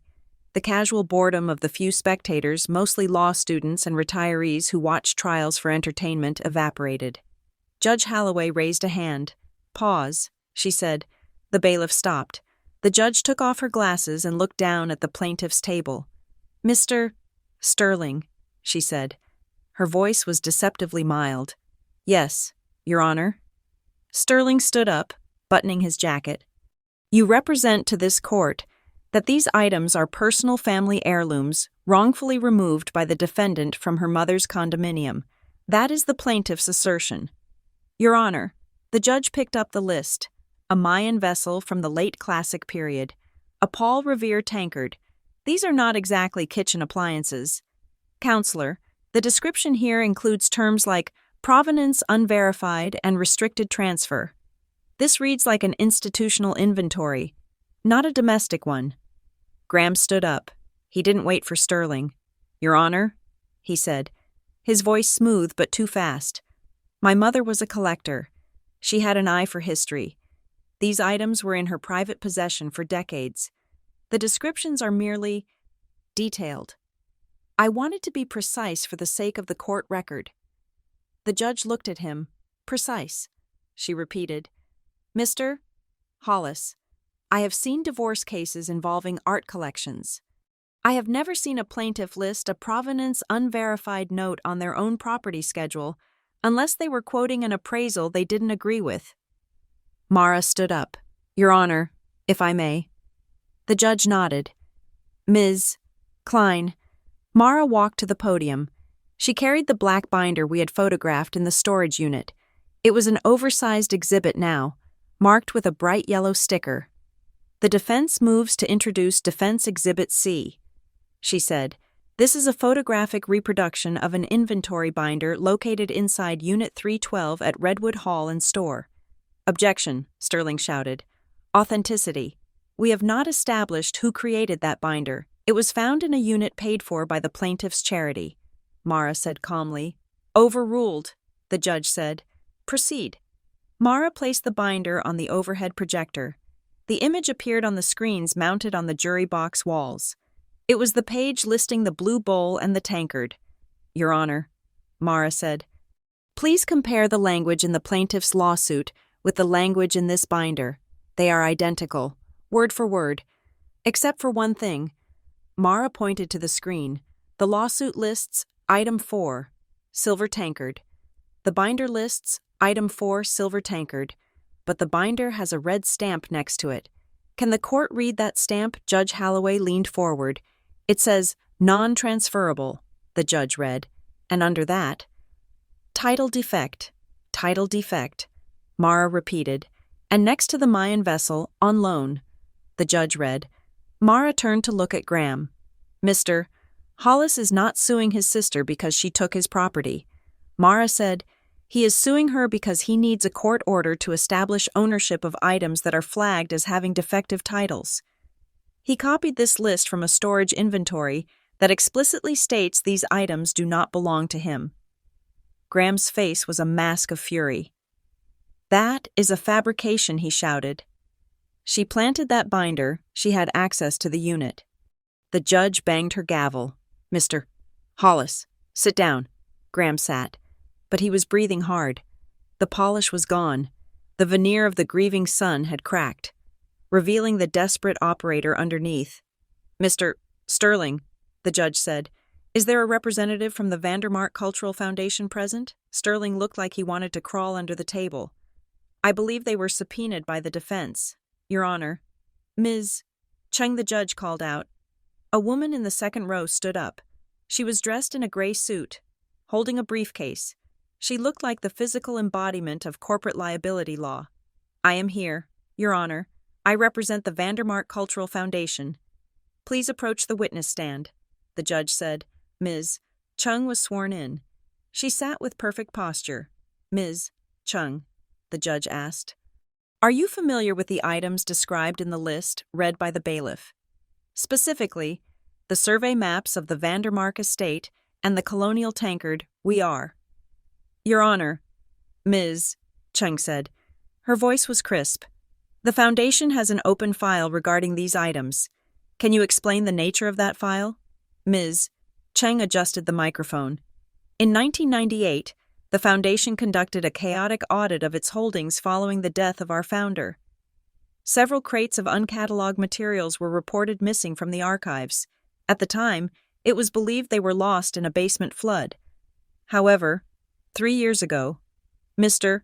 Graham Hollis approached the Foundation regarding a potential donation of family artifacts, and the judge asked. When our curators examined the proposed donation, they identified several items as matching the descriptions of the missing archival materials from 1998, specifically the tankard and the maps. The courtroom was silent.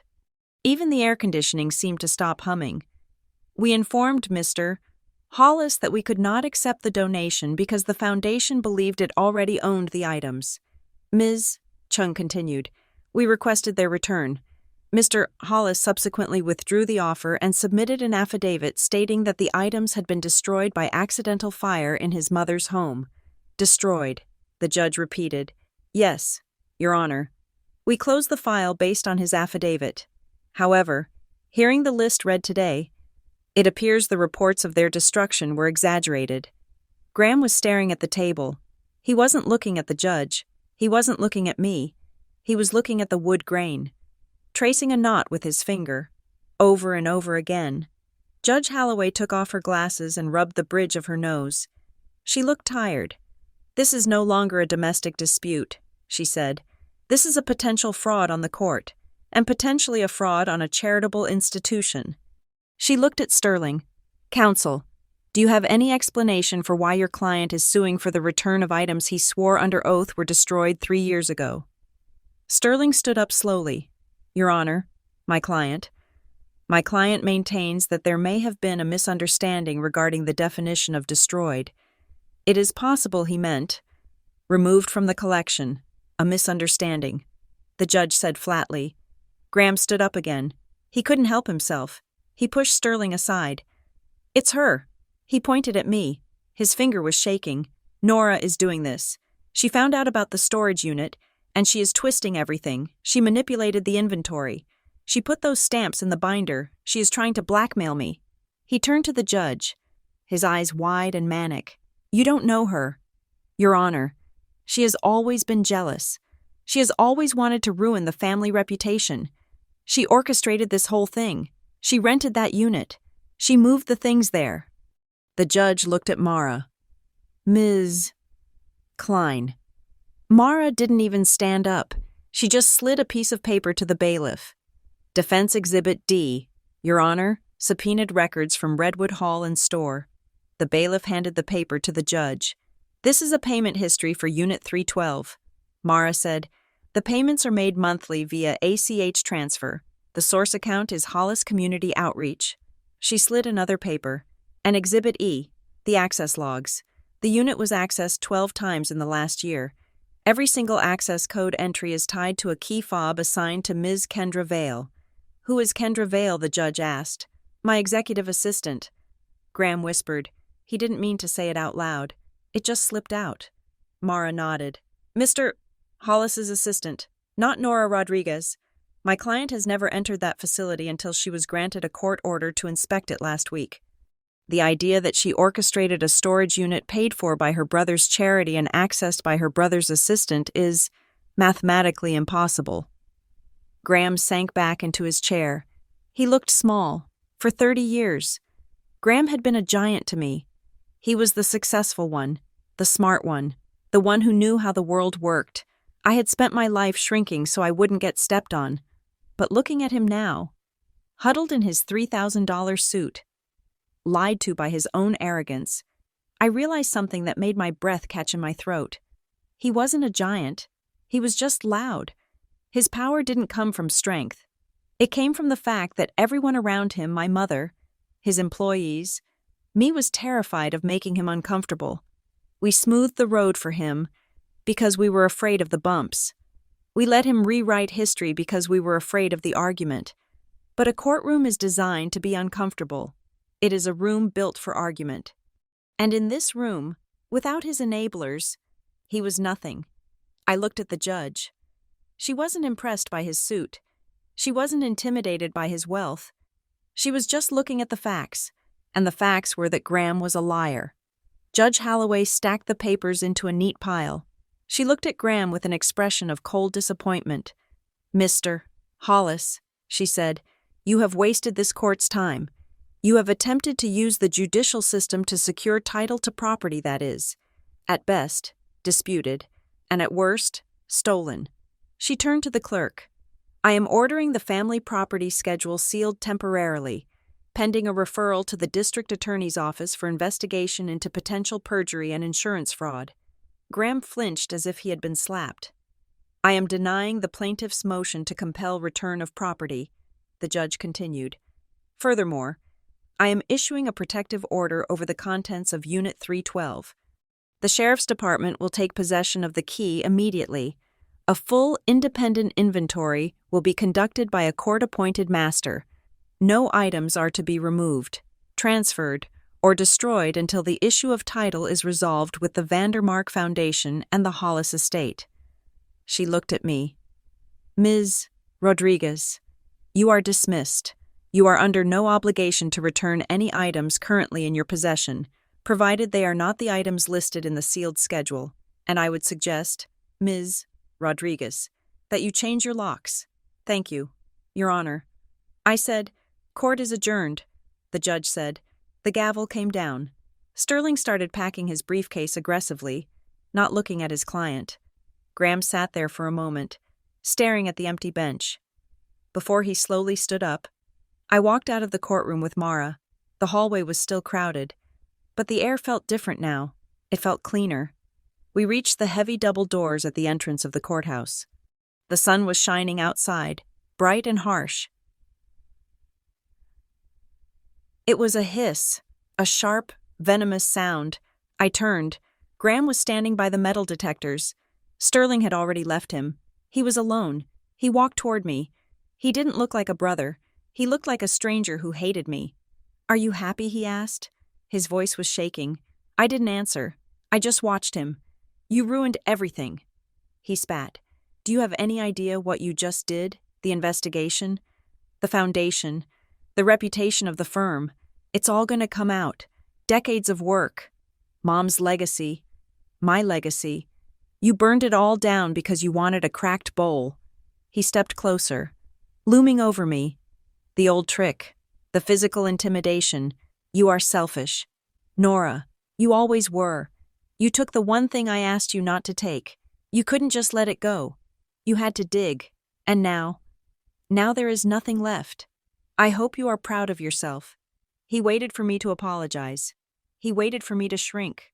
He waited for the old Nora to surface, the one who would say, I didn't mean to. Graham, I'm sorry. Please don't be mad. I looked at him. I looked at the sweat on his forehead. I looked at the fear in his eyes that he was trying to mask with anger. I didn't feel small anymore. I felt solid. I felt like the ground under my feet was mine. "You did, Graham," I said. My voice was quiet, steady, and clear. "I didn't burn anything down. You built a house out of lies and gasoline. You filled it with stolen things. And you handed me a match." I stepped closer to him, forcing him to take a step back. "I didn't ruin anything," I said. "I just stopped carrying it for you." I turned around and walked out the door. Mara was waiting on the sidewalk. She looked at me, then back at Graham through the glass doors. "You okay?" she asked. I took a deep breath of the cool autumn air. It smelled of traffic and damp leaves. But to me, it smelled like victory. "I'm okay," I said. "What now?" Mara asked. "Now," I said, unlocking my car. "I'm going to go home. I'm going to eat oatmeal out of my blue bowl. And then, I'm going to change the locks." I drove away. In the rearview mirror, I saw Graham standing on the courthouse steps, looking at his phone, alone. He looked small. And as I turned the corner, he disappeared completely. The war wasn't over. There would be investigations, lawyers, and headlines. But the battle for my soul was done. I had reclaimed the one possession Graham had tried hardest to steal: my voice. The silence in my apartment that evening was not the peaceful silence of a library. It was the heavy, charged silence of a battlefield after the cannons have stopped firing. I sat on my sofa, the same sofa where I had first read the lawsuit, and stared at the door. I had won. Technically, legally, I had won. The judge had denied Graham's motion. The list was sealed. The sheriff had the key to the storage unit. My brother had been humiliated in open court, stripped of his veneer of invincibility in front of strangers. But winning did not feel like safety. Winning felt like standing on a cliff edge in a high wind. Graham was still out there. He was still wealthy. He still had lawyers like Mr. Sterling on retainer, men who could turn paperwork into a weapon. And now, he was furious. I had seen it in his eyes outside the courthouse. It wasn't just the anger of a man who lost a case. It was the rage of a god who had been slapped by a mortal. I had broken the cardinal rule of the Hollis family. I had embarrassed him in public. My phone buzzed on the coffee table. I flinched. It was Tessa. "I am outside." The text read, "I have the locksmith." I let out a breath I didn't know I was holding. I went downstairs to let them in. The locksmith was a burly man named Dave who didn't ask questions. He just looked at the flimsy lock on my door and shook his head. "You want the deadbolt?" he asked. "I want the kind that stops a battering ram," I said. He nodded. "I can do that." Tessa sat with me while Dave drilled into the doorframe. The sound of the drill was aggressive, violent, and strangely comforting. It was the sound of boundaries being physically installed. "He is going to come back at you," Tessa said. She was drinking a Diet Coke, watching me sort through a stack of mail I had ignored for a week. "I know," I said. "He can't help himself. He is going to try to starve you out," Tessa said. "He will drag the probate on for years. He will freeze the assets. He will make sure you don't see a dime of Mom's money." "I never wanted the money." "Tessa, I know you didn't. But he thinks that is what hurts. He thinks everyone is like him. He thinks if he cuts off the cash flow, you will suffocate. He doesn't realize you have been breathing underwater your whole life." I looked at the blue ceramic bowl sitting on my kitchen counter. It looked so ordinary. It was just a bowl with a crack in it. But now, I knew it was also item 404, attributed to the Rookwood Pottery Company, with an experimental glaze. It was a piece of history that my mother had used for oatmeal. It was a lie I had lived with. The next morning, I went to Mara's office. The mood there was serious. The adrenaline of the hearing had faded, replaced by the grim reality of complex litigation. Mara had a whiteboard set up. She had drawn a diagram, probate court on one side, criminal investigation on the other. "Here's where we stand," Mara said, tapping the board with a marker. "The civil suit for the return of property is dead in the water. Judge Holloway killed it, but the corpse is still going to smell." "What do you mean?" I asked. "The referral to the district attorney. Mara said. That is the wild card. The judge flagged the discrepancy between Graham's affidavit to the Vandermark Foundation, where he said the items were destroyed, and his lawsuit, where he said they were in your possession. That is potential perjury. That is potential insurance fraud. Will he go to jail? Rich men rarely go to jail for paperwork crimes. Nora, Mara said, they pay fines. They settle. They blame their accountants. But the investigation means the spotlight is on him.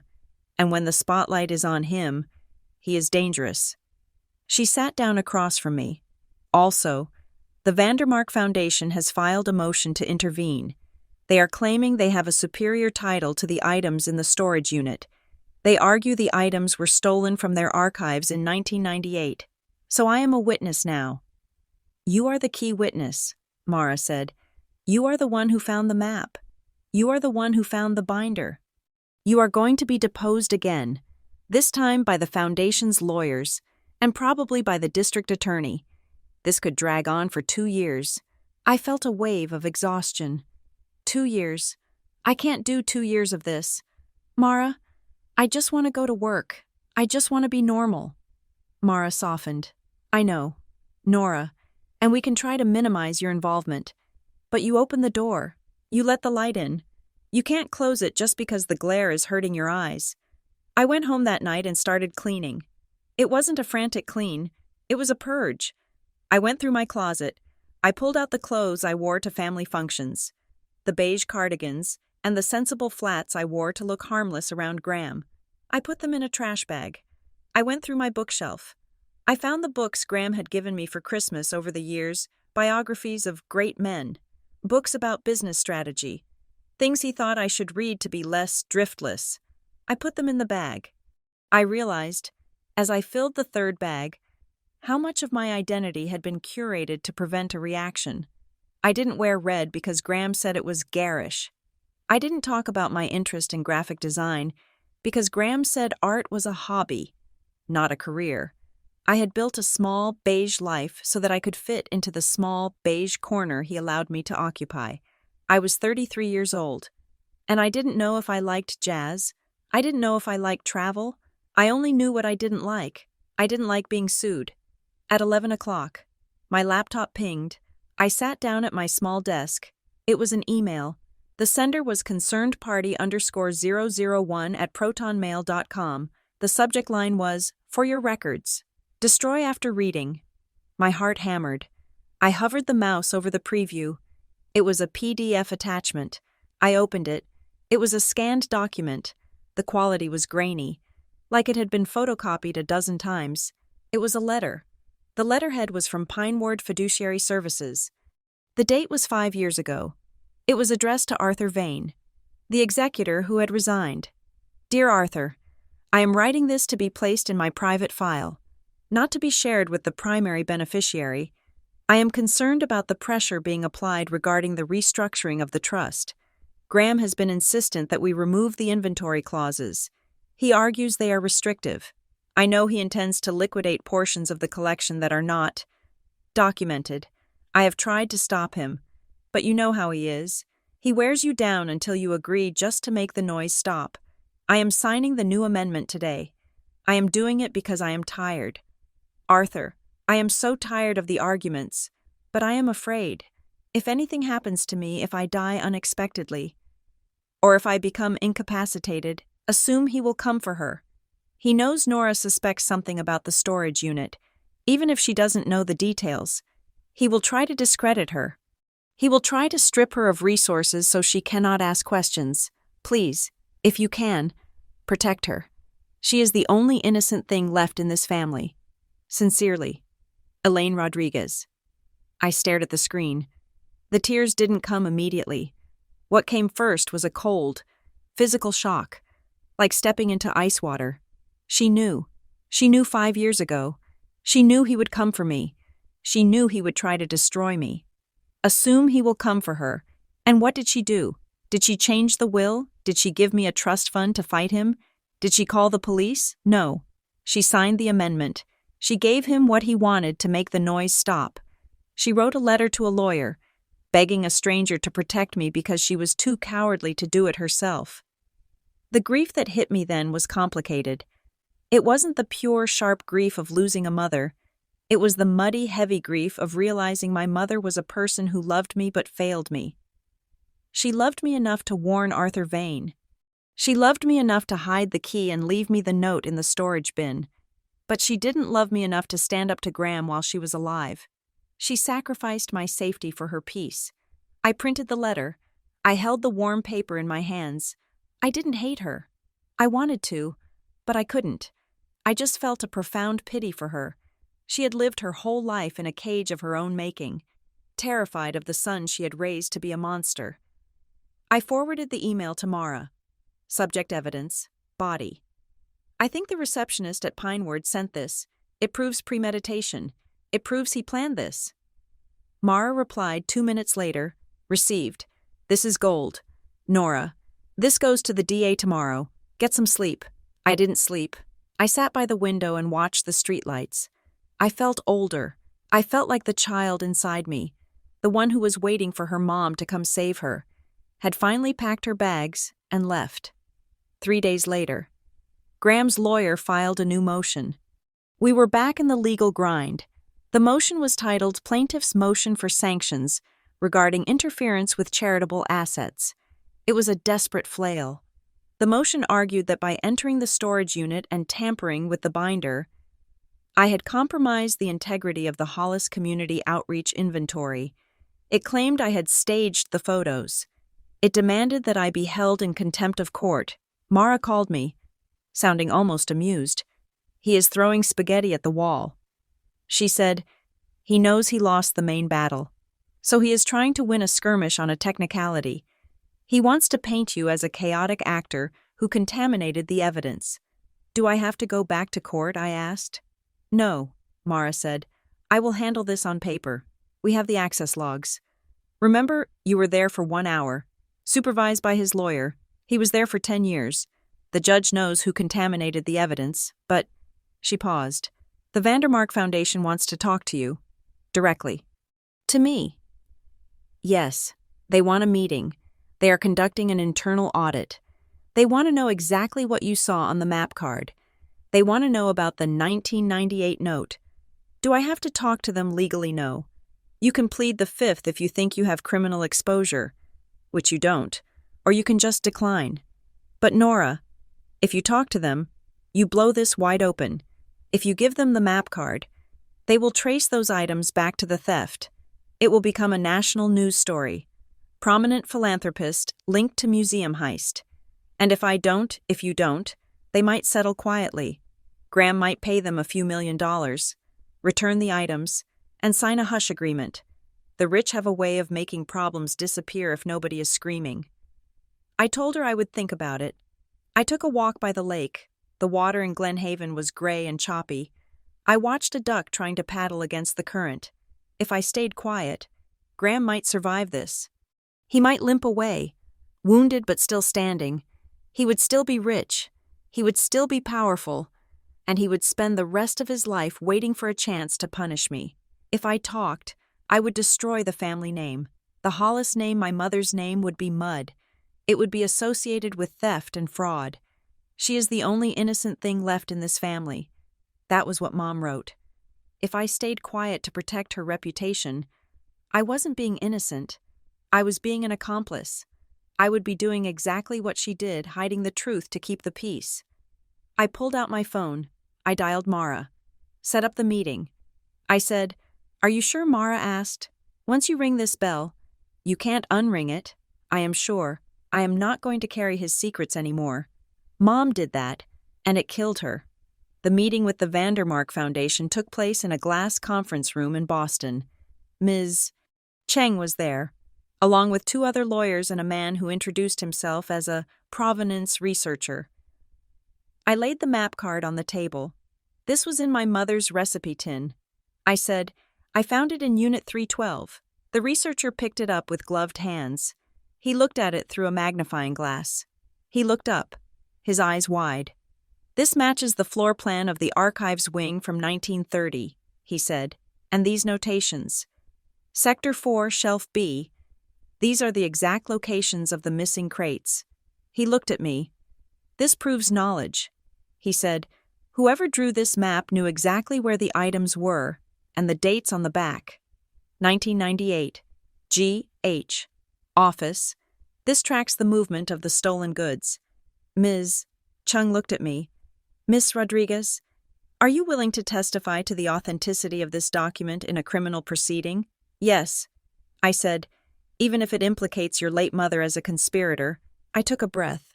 My mother was afraid. I said, she hid the evidence because she didn't know how to stop the train, but she left me the key. She wanted this to be found. So yes, I will testify.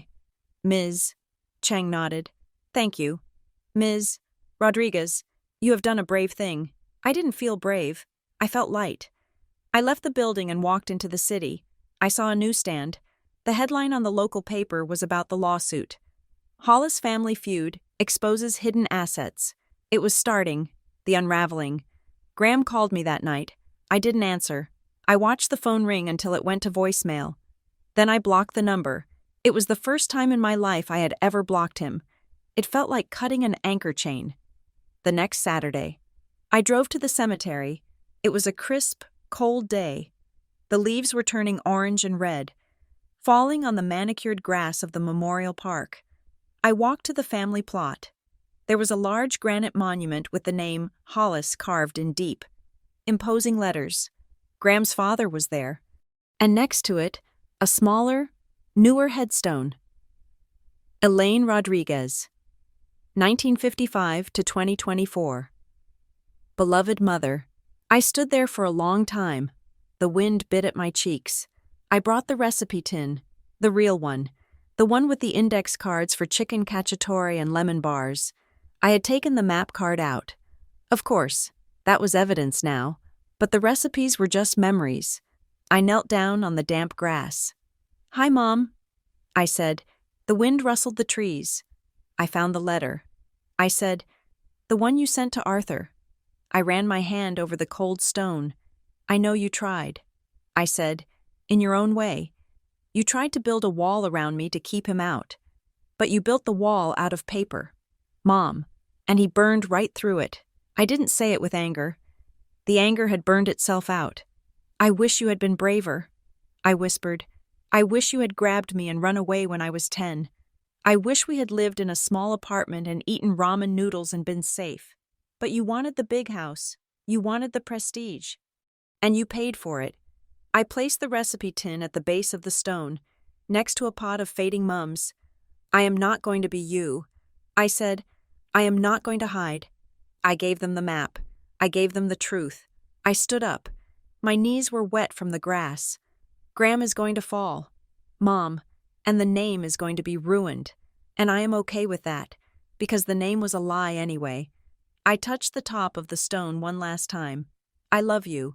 I said, but I am not yours anymore. I belong to myself. I turned and walked away. I didn't look back. I walked past the rows of graves, past the statues of angels and weeping willows. I walked out of the heavy iron gates and onto the street where my car was parked. My phone buzzed. It was a text from Mara. The DEA just issued a subpoena for the storage unit contents. They are seizing everything. It's over. Nora, the items are secure. I sat in my car.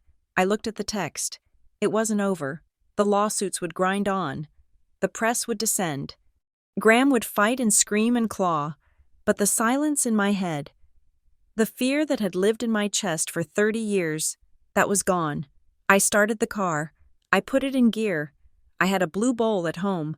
I had a job to go to on Monday. I had a deadbolt on my door. And for the first time in my life, when I looked in the rearview mirror, I didn't see my brother's shadow. I just saw me. And that was enough.